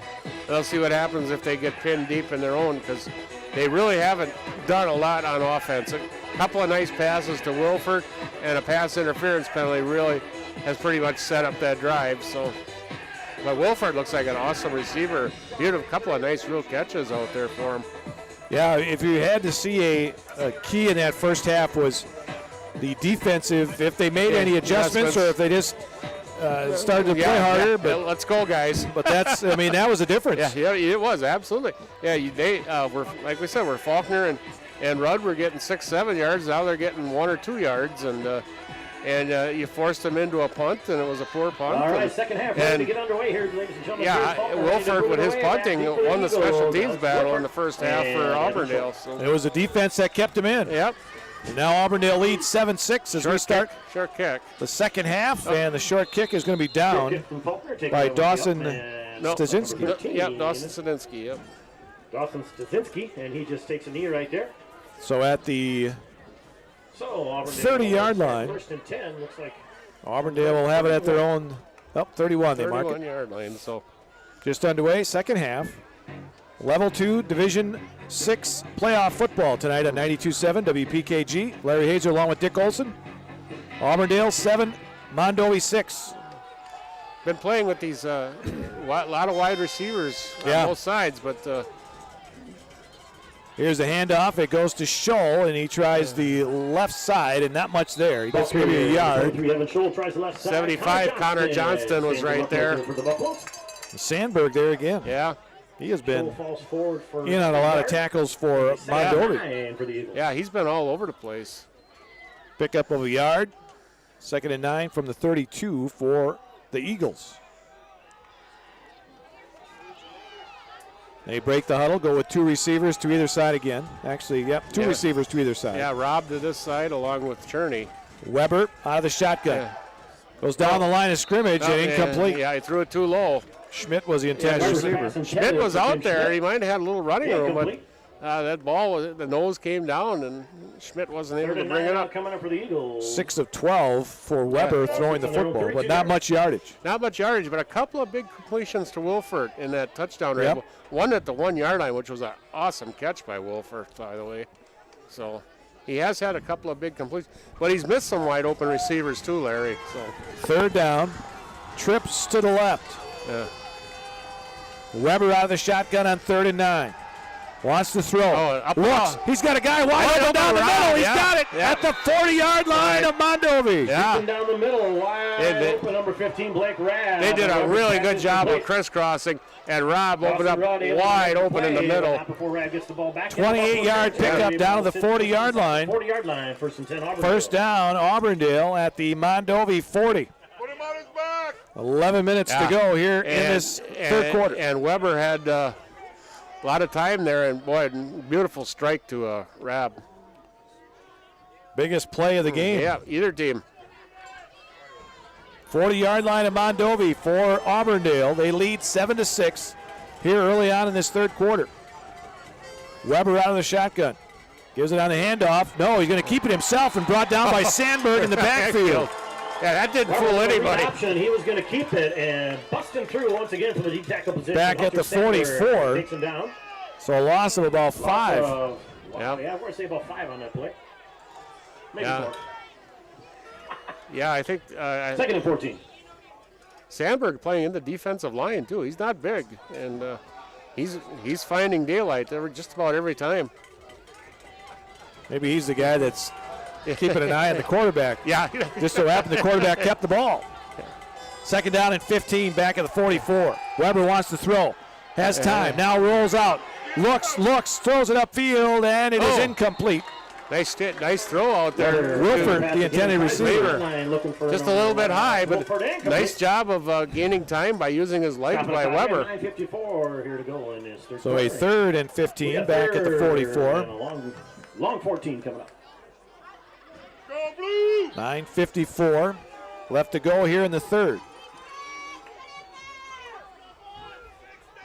The winner moves on to level 3.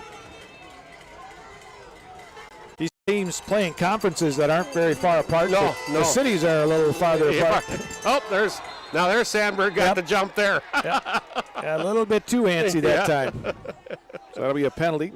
Hey, that's a good job by Auburndale. Slow him down a little bit with the hard count. Gained 5 yards, and now you got him thinking a little bit. Maybe he won't be in there quite so quick. 39, and it's going to be so 3rd and 10. Yeah, we're going to call 3rd and 10. Yeah, 3rd and 10 sounds a lot better than 3rd and 15. Yep. Ball at the 39 of Mondovi.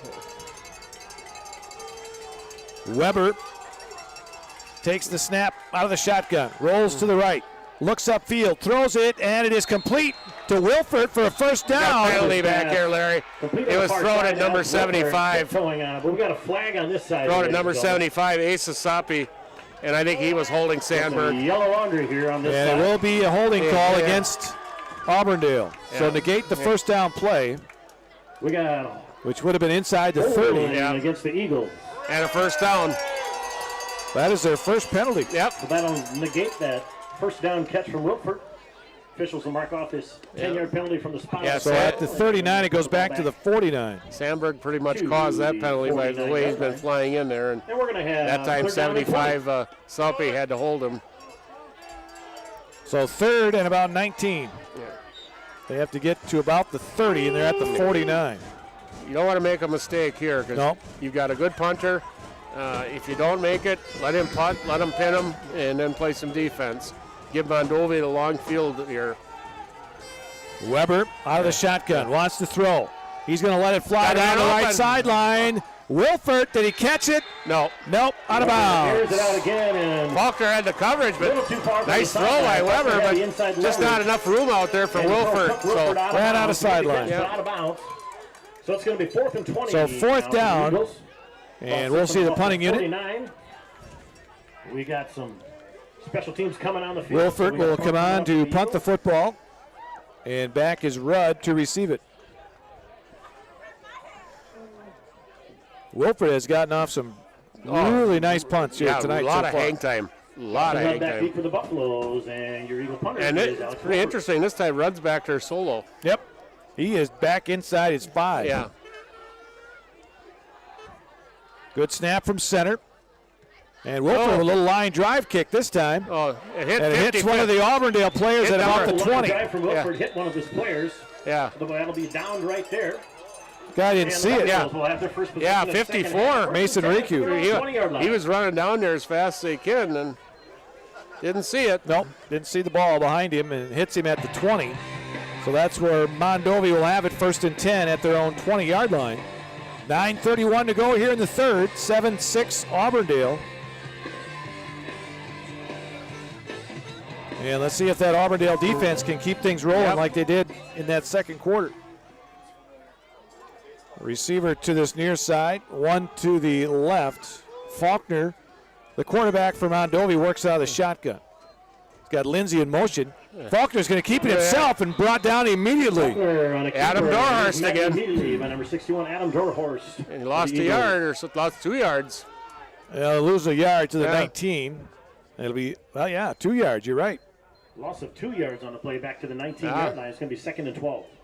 Dorhurst has been getting, ever since the beginning of the second quarter, he has really been getting some penetration into the backfield, and he's often been making the first hit, and then he gets some help from his teammates to bring him down. So second down and 12. That one he did pretty much solo.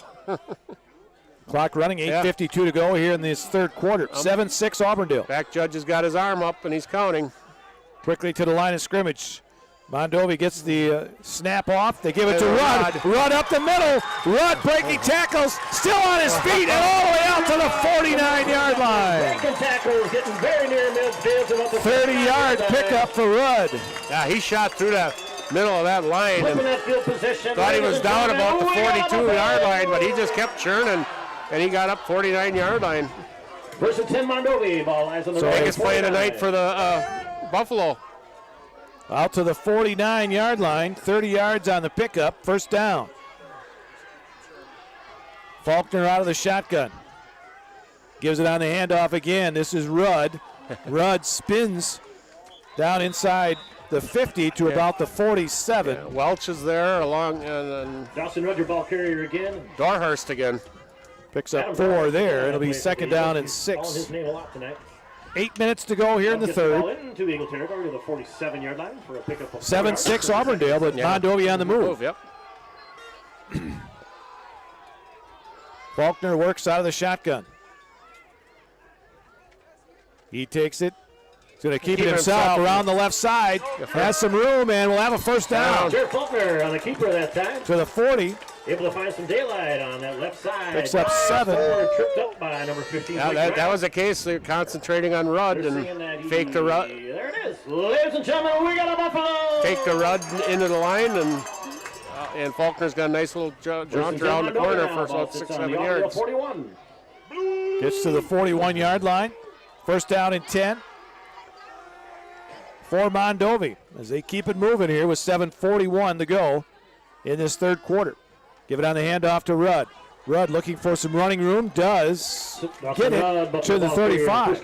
Timothy Schmidt hit him first, but he dragged him a little bit farther. And the ball inside the 30. Picks up 6. Yeah, 2nd and 4. Rudd is uncanny. It looks like a 1 or 2 yard gain. You look up, he's gained 5 or 6. Right. So. Yeah. Does not go down easy. Nope. 2nd down and 4 from the Auburndale 35 for the Buffaloes. Here's the handoff to Rudd. And Rudd. Dawson Rudd again. Is going to be pushed back this time. That was number 9. Schmidt. Tim Schmidt hit him. Made first contact. able to stop his forward progress. Gave him to the line of scrimmage, maybe another yard. Yeah. So it'll be 3rd and 3. Forward progress of a yard. Ball sits at the 34, and we're going to have 3rd and 3. We're in two down situation. So 34-yard line. Yeah. 3rd and a long 3. Faulkner is going to go as a receiver now, and Rudd will take the snap out of the shotgun. He waits for the snap. He's going to keep it himself up the middle, and he is going to be brought back. Number 52 got in there that time, Connor Brandel. And Welch finished him off. And number 64, Sloan Welch. They gave him to the line of scrimmage. That was it. Yeah, 4th and 3. Play ball stays at the 34-yard line. Yeah, it's pretty interesting. You know, these passing situations, I don't know if something's wrong with Faulkner that he can't throw, but right now any passing has been done by Rudd. So 4th and a long 3 coming here for Mondovi. Big play here. Ball at the Auburndale 34. They're running a lot of people in and out, and the referee, the back judge, is already up, got his arm up. So 5:47 to go. And he's counting. Faulkner takes the snap, rolls near side. Faulkner wants to dump it ahead and does. To Rudd. If he got the 30, if they give him the 30, he's got a first down. Well, let's see where they mark it. And they got him inside the 30. It'll be a first down. He got just enough. Inside the 30. Ladies and gentlemen, we got a Buffalo. First pass completed by Faulkner. And a short one at that. So a first down for Mondovi inside the Auburndale 30. Fremstead, their deep threat, is not dressed tonight. So I think that probably takes kind of a topping off their passing game too. So Faulkner wants to hand it off and does. Rudd. Rudd coming around the outside. Rudd at the 10. Rudd keeps his feet, still on his feet inside the 5. The 5, ladies and gentlemen. Wow. Yeah. He is awesome when he gets out. Taken down by number 64, Sloan Welch. 25 yards on that run. 4-yard line. We got a Buffalo. Tell you, Sloan Welch, you got to give him credit. He got back there and made the tackle, defensive lineman. But first and goal at the 4. So first and goal for Mondovi at the 4-yard line, inside of 5 minutes to go here in the 3rd. Auburndale leads 7-6, but Mondovi on the door. Knocking on the door. Rudd off left tackle. He is hit. Touchdown. Dawson Rudd made it look easy from 4 yards out. And with 4:52 to go here in the 3rd, Mondovi mounts a pretty good drive to take the lead. Rudd with his first touchdown here tonight. A 4-yard run, giving the Buffaloes a 12-7 lead. 10 plays, Larry, 80 yards, 4 minutes and 29 seconds. And one pass, a little dump off from Faulkner to Rudd to get a key first down, though. So, and they're going to go for 2 here. Go for 2, make it a 7-point game. Wagner. Faulkner will work out of the shotgun and Buffalo's going to take a timeout. Timeout. Yeah. Wagner, the kicker, was on the field. They didn't want him in here, and he came in too late. And Coach Loscheider forced to call a timeout. So. Timeout on the field. 4:52 to go here in the 3rd. Mondovi 12, Auburndale 7. Back to Mondovi High School after this. Really got to understand what what a nurse is. Do they focus on you? You know, do they make sure that you're comfortable? And you know, that's what Shai has. It's the connection that he has. You know, my best interest in mind always. Why wait another day? Let's take the next step together towards a better life. For over 50 years, the Dental Clinic of Marshfield has served the area with the talent and expertise of big city dentistry with a hometown feel. With our multi-specialty staff and board-certified periodontist, orthodontist, and pediatric dentist, Dental Clinic of Marshfield has solutions for our patients of all ages from 1 to 100. We take pride in being in-network with an array of insurance companies to meet the needs of our community and our patients. No matter what your dental need, the Dental Clinic of Marshfield will be there for you. Out on the field as we go for the extra point here. Coming up for the Buffaloes. Faulkner will be in the shotgun. with Rudd next to him in the backfield.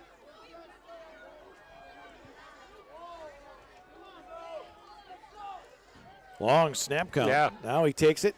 Takes it Keeps himself. it himself. He's Off got the it. left side. He's in for the 2-point conversion. Mondovi Buffalo. 15, Blake Robb had a shot at him, but 14-7. nice cut by Faulkner and got in the end zone. 14-7.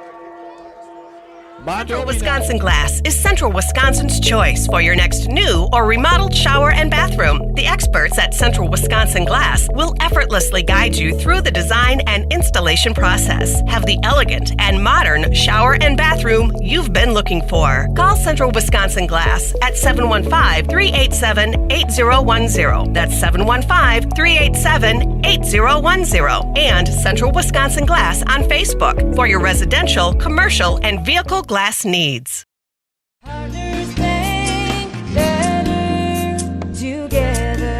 know how a bank should be at Partners Bank. Banking should be easier, treating our customers as valued and important. Services should be better with online and mobile banking and locations close to where you live and work. Loans should be quicker, and we make all decisions locally with years of experience helping people with their financing needs. Partners Bank, member FDIC, and an equal housing lender.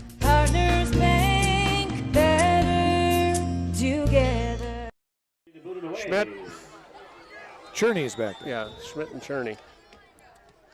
Line drive on the ground kick. Yeah, lets it get through. Okay. Taken by Scholl. Scholl. Scholl has it on the far side and gets to about the 29. Good kick from Faulkner. Picked up by Evan Scholl and returned out near the third line. Braden Larson made the stop. Yep. All right, so it'll be a first down for Auburndale. 30-yard line. And right at the 30. At their own 30. Mondovi now leads 14-7. Level 2 Division 6 playoff football here tonight. The winner moves on to play either Luther or Marshall. Auburndale with that trips to the left. This is where they hit that big crossing pattern to Rob earlier. They're going to give it on a handoff. Scholl breaks a tackle in the backfield. Nice run by keeps Scholl. his feet across the 35 carrier was number 23, Evan Scholl, able to about the 38. Taken down by 38. Austin Remington of the Buffaloes. About 8 yards there. Nice run on first down. First down out to the 37. Well, we give him 7. Going to be second and 3. It'll be second down and 3. Official moves it to the 38. Second and 2. He's killing me here. Yeah, he is. Official. I had 8. They crossed out, went to 7. Now I need I'm an going to eraser. 8. Yeah, dang it. I got to quit doing this at 8. I need an eraser on my pen. Yeah. Second down and 2. Ball at the 38 of Auburndale. Now you got 2 running backs in there. Mondovi leads 14-7. Weber gives it on the handoff. Oh. This one goes to Caden Anderson, his first carry. Yeah. And not much there. In fact, he might have lost a yard. Cody Wagner. Cody Wagner in there. Big third down play here. He did lose a yard. Yep. Be 3rd and 3. I'm not going to write it down until the referee completely moves it. But Third down for Auburndale. look for Wilford on the left side. That's kind of been his go-to on third down. Weber fakes the inside handoff. Rolls to the right. Now he's going to duck it. He didn't get there. Keeps it himself, and Faulkner made the stop. Yeah.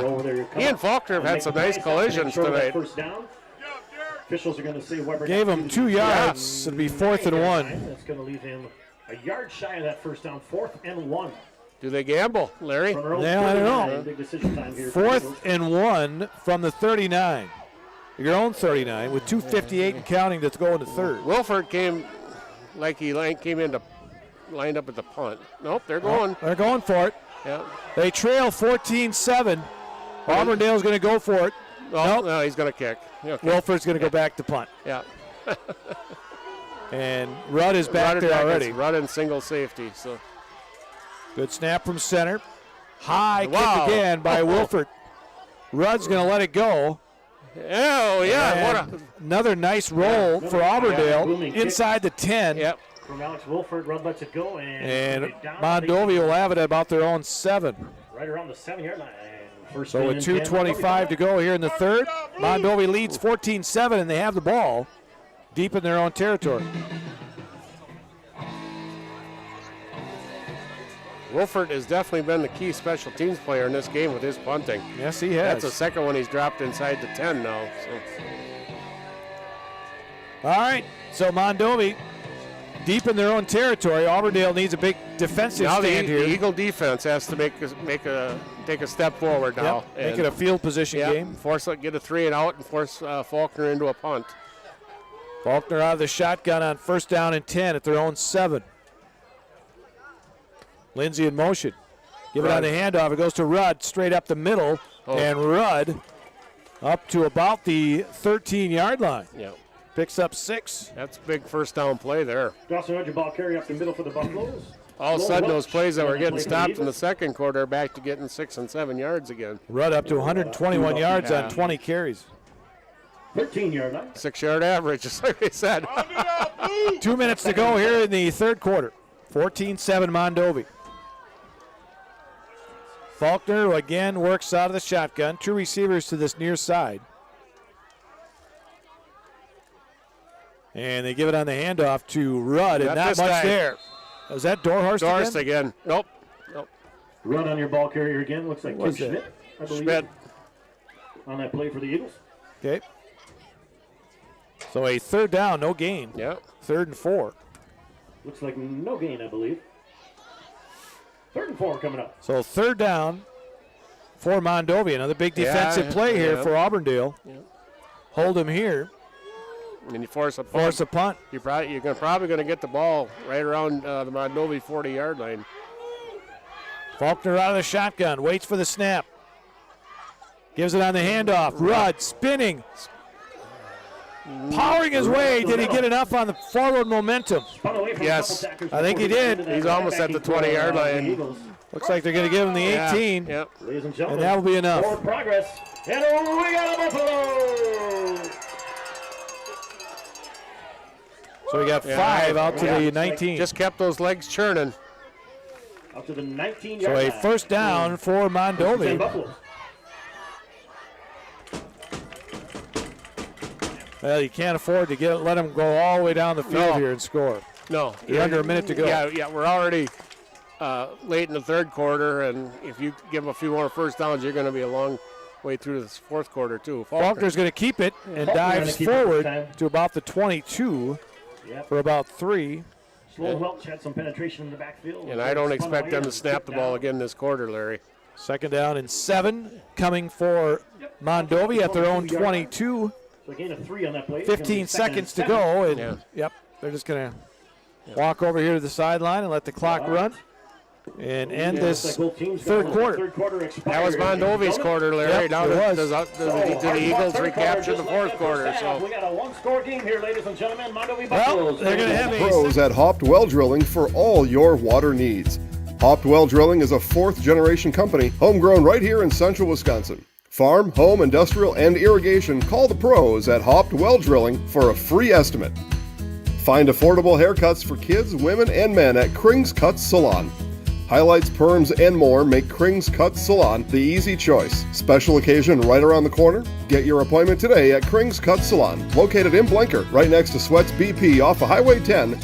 Dorhorst Wood Recycling of Auburndale is a proud supporter of all Eagles athletics. Dorhorst Wood Recycling has you covered for colorful landscape mulch, animal bedding, and boiler fuel. Check out Dorhorst Wood Recycling on Facebook for contact information. Want to save even more at Fleet Farm? Well, now you can with Fleet Rewards. It's free to sign up and there's no credit card required. Using Fleet Rewards is easy. Earn points every time you shop. Plus, get exclusive member offers, birthday and anniversary perks, free tire rotations, and more. Download the Fleet Farm app or create an account at fleetfarm.com/rewards to start earning points today. Fleet Farm, proudly serving the Midwest since 1955. GrossAuto.com. So Mondovi will have a 2nd down and 7 at their own 22.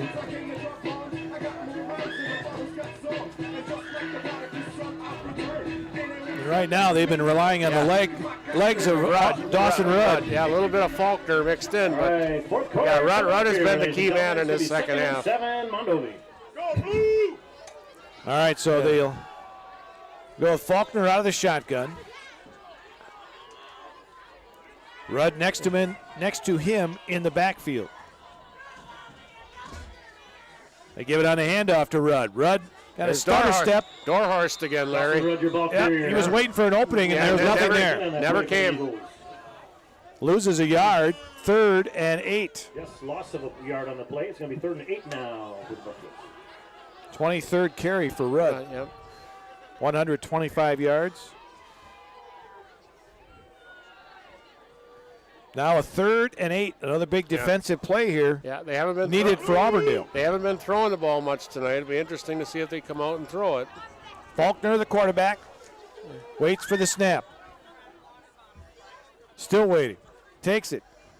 Throws it. And it's incomplete. Had his receiver there. Snyder. Probably wouldn't have got much anyway. No.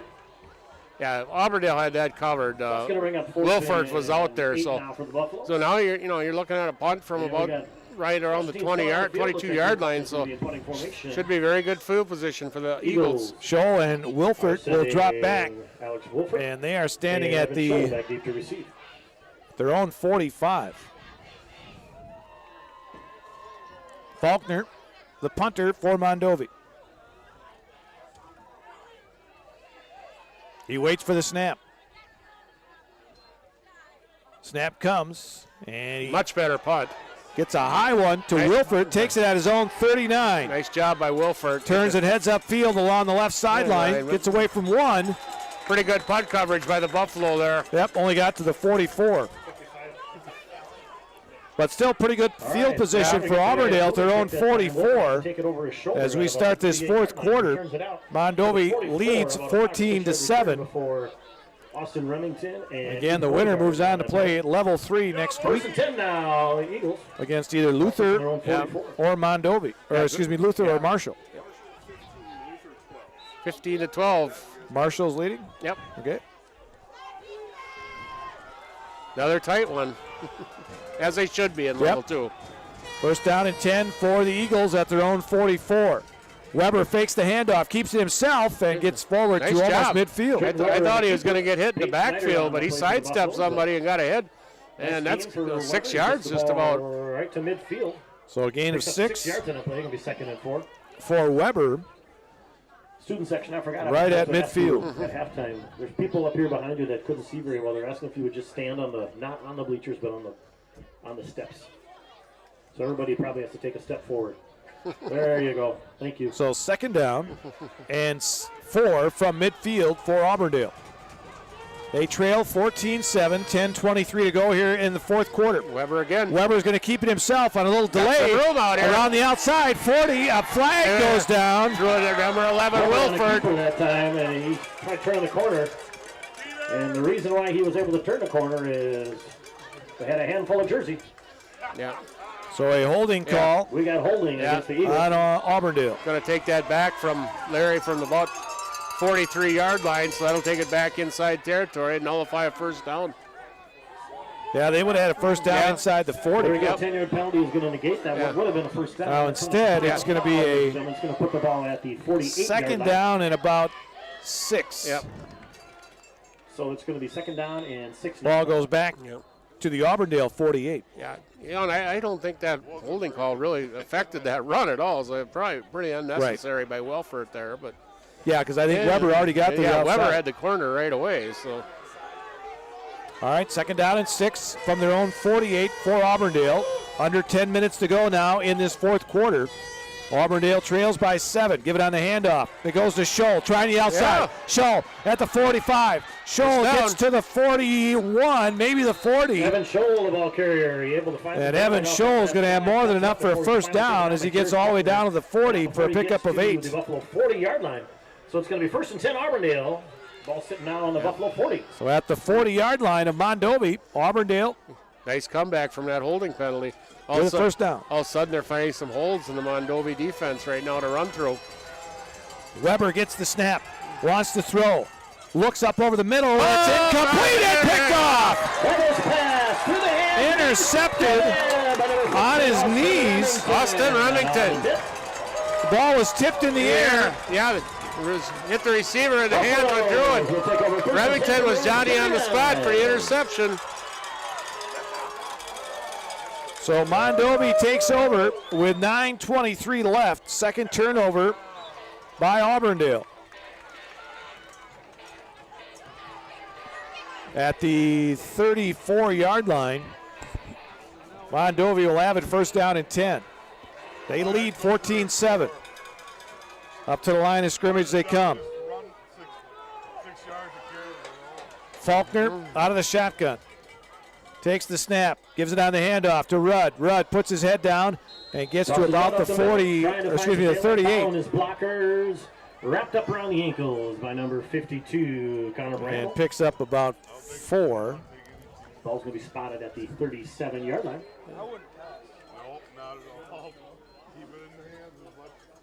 Well, they give him 3. 3, yeah. Pick up a 3 yards on that play. It's going to be 2nd and 7. So a 2nd and 7 from the 37.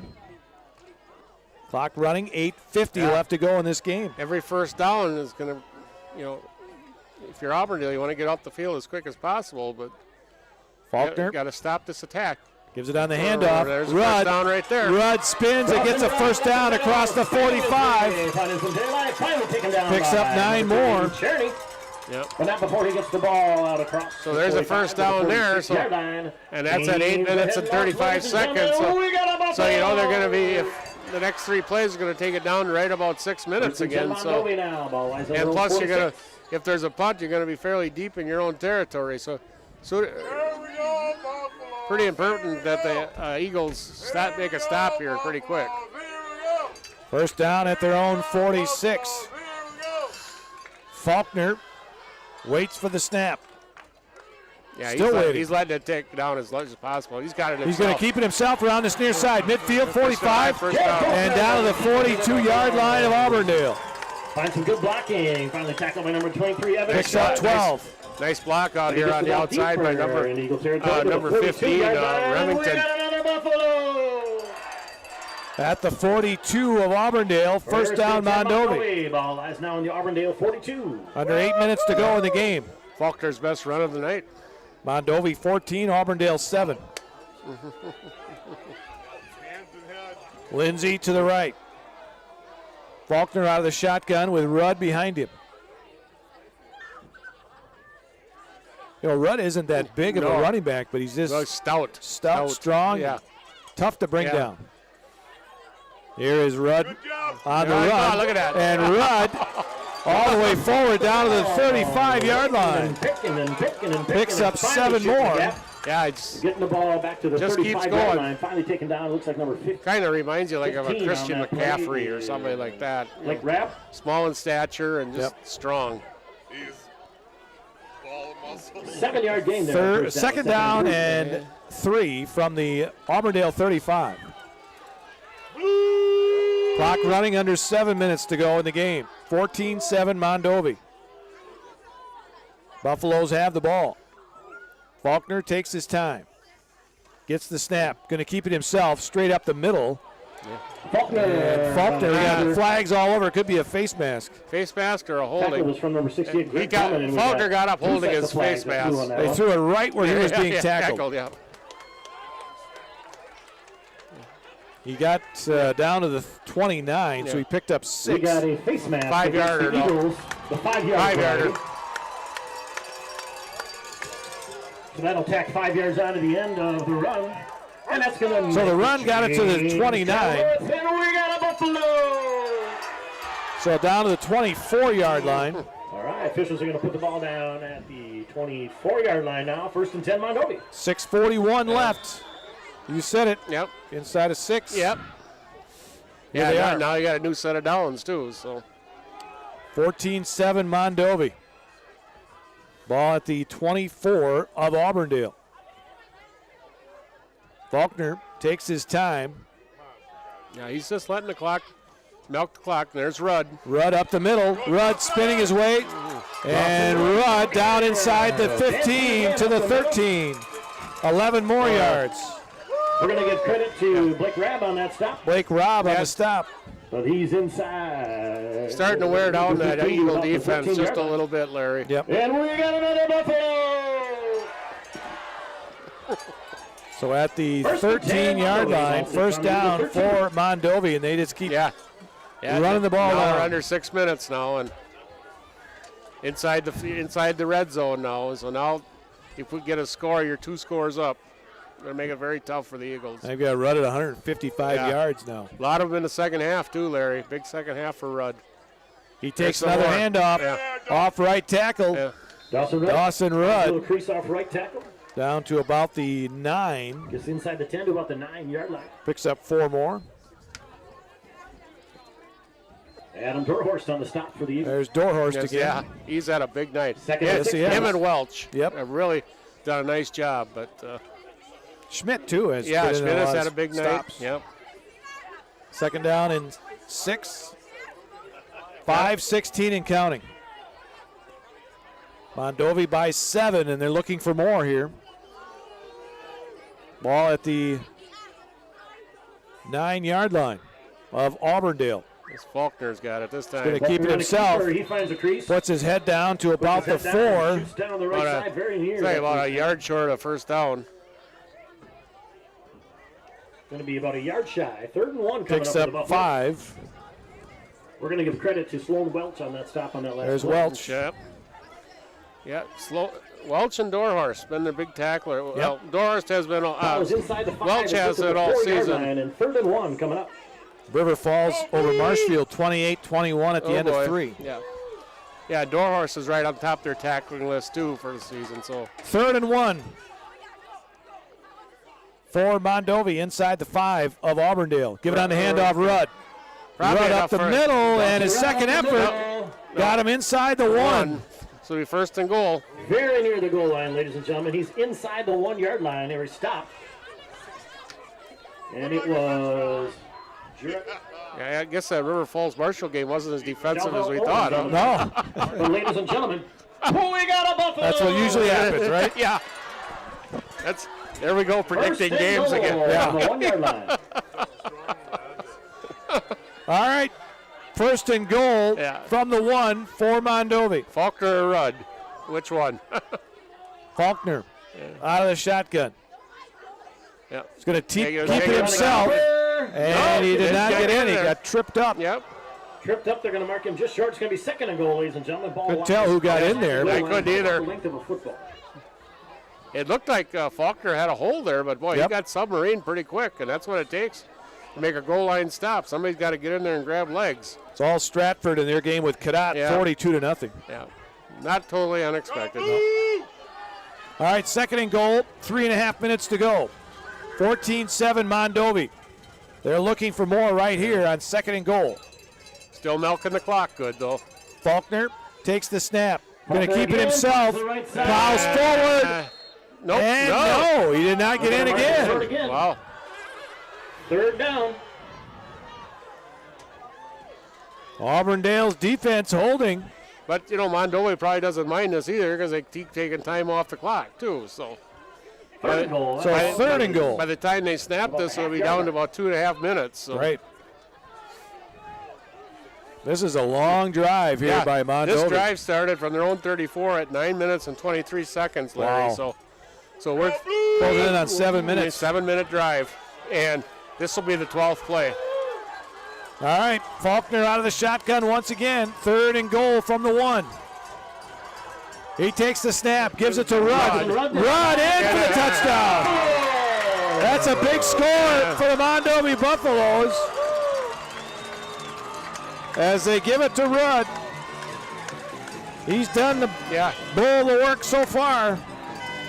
That took a long time, didn't it? All on the ground, So here in the 4th, a long, sustained drive.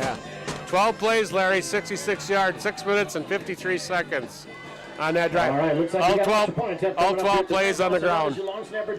Ended by a 1-yard run by Dawson Rudd, his second of tonight. Now Cody Wagner will try the conventional extra point. He's a straight-on kicker. Yeah. He can kick them.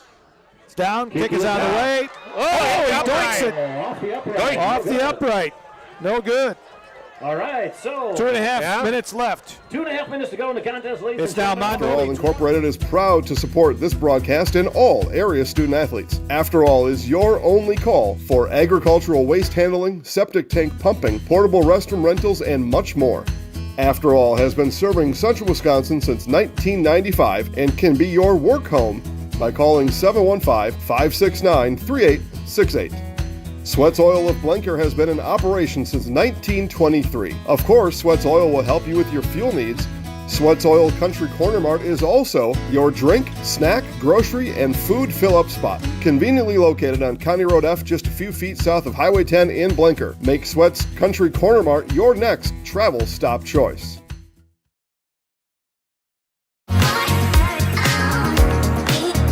Rich, creamy, and fun. Point Craft Soda. Caffeine-free, made with 100% real sugar. From Stevens Point Brewery. 20-7 lead over Auburndale. 2.5 minutes left to go. With a big drive that chewed up over half the fourth quarter. Yep. And now Auburndale's down 2 scores, and they're going to have to score quick. They'll have Scholl and Wilford back to receive. Scholl back deep. Jared Faulkner ready to boot it away. And Faulkner kicks one right down the middle on the ground and be down there by Faulkner, a little squib kick. Ian Brown, he fielded with his knee on the ground. So and the Eagles. right there. First and 10 coming up. Well, I got an update on that World Series game. 5-5, top of the 5th. Throwing a good pitching matchup out the window. Yeah. So much for Verlander.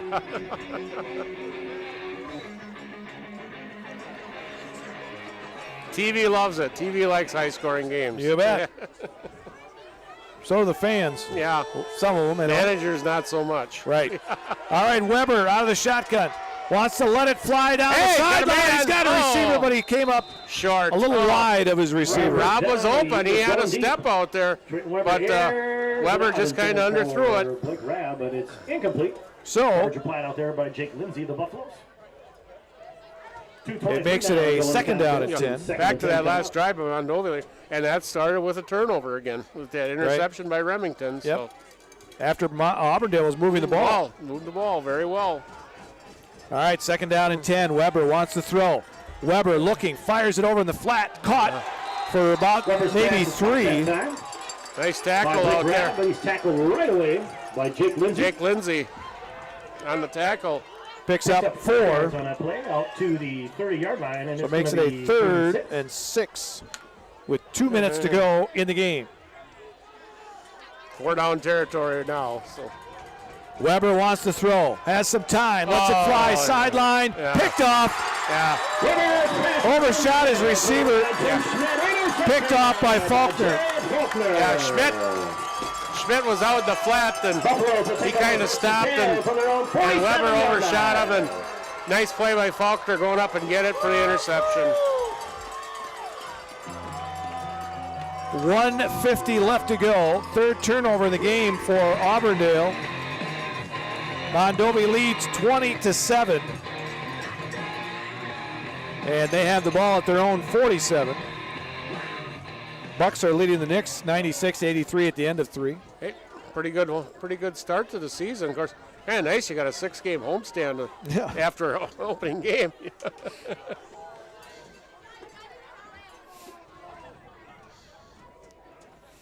So Mondovi has it. Faulkner keeps it himself. Keeps it in his hands. And gets back to the line of scrimmage, and that's it. Double team tackle from the Eagles. Blake Robb, one of the guys. And Evan Scholl Bolton on that. Auburndale's got 2 timeouts left. They're going to use 1 right now. So a timeout on the field.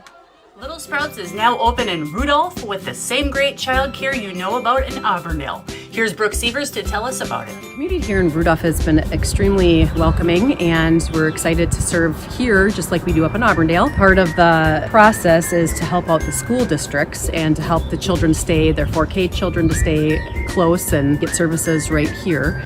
We serve here in Rudolph 1-year-olds up until 12-year-olds, and up in Auburndale we serve 6 weeks old until 12-year-olds. Our Auburndale pea pods, wiggleworms, busy bees, and fireflies welcome the Rudolph sweet potatoes, lovely ladybugs, and beautiful butterflies.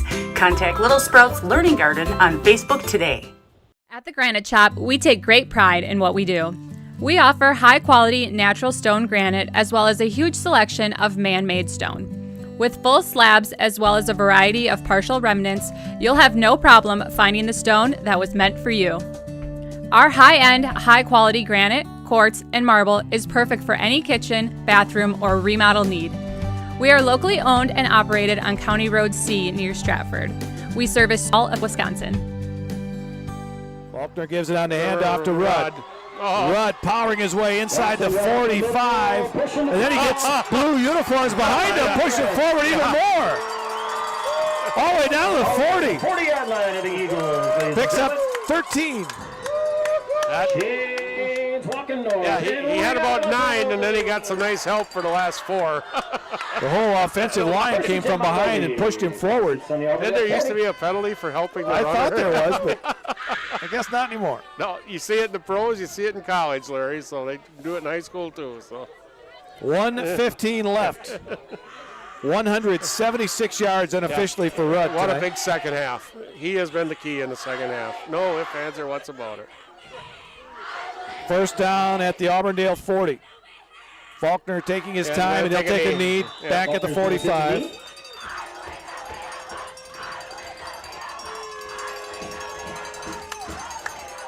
"50 seconds left." Well, what a season for Auburndale, though, huh? Great season. You know, just 2 years ago, they were playing 8-man football, Larry, and Coach Anderson has really got this program going the right direction. They don't have a lot of seniors on their team.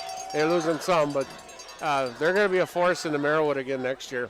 Coach Anderson's got this going the right way. Only their second loss of the season. And the other one was Tadger, who's going to look like last we knew was leading and against Boise. That will do it. Auburndale on a fine season, only 2 losses on the entire year. Some hugs over there at the Auburndale sideline. These guys have played hard all year long. We want to make sure the Eagles travel safe. Back home tonight. And they will fall here tonight 20-7 to Mondovi. Great job by the Buffalo. We will be playing back with our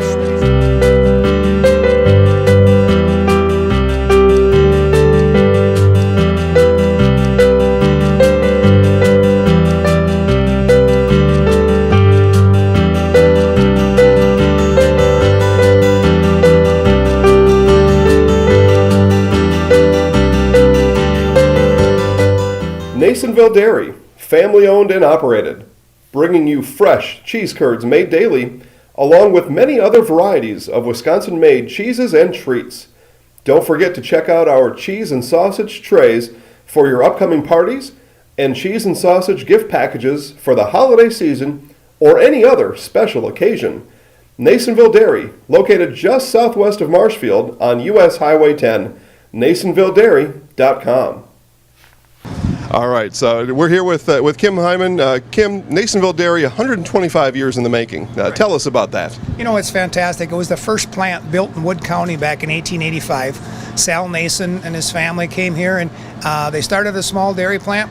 Eventually, that plant burnt down, but then they rebuilt onto this same facility, and our family moved here in the late 60s in 1968 and took it over from there, and it's been just a fantastic growth. Great community, great people we have working for us. Oh, it's an open market. It's huge. You know, the opportunity for the diversity in the cheese industry is fantastic, and you have to be that way in order to sell a lot of product. And so we've got a great group of people working on the research and development side for us. So it's been really fortunate for us. Oh, right. We have 185 farm families that market their milk through us here at Nasonville Dairy. And we are so lucky we have like the best dairy farms in not only in central Wisconsin, but in the United States, marketing milk through us. So we're just really fortunate on that side. Actually, we started in 1968. Our father brought us here from another cheese plant in Wisconsin. We had come from the cheese business. We've always been in the business. We had moved around the state in different parts. He brought us here about that time. The plant ran 7,500 pounds of milk at that time, and now runs about 1.5 million a day. So.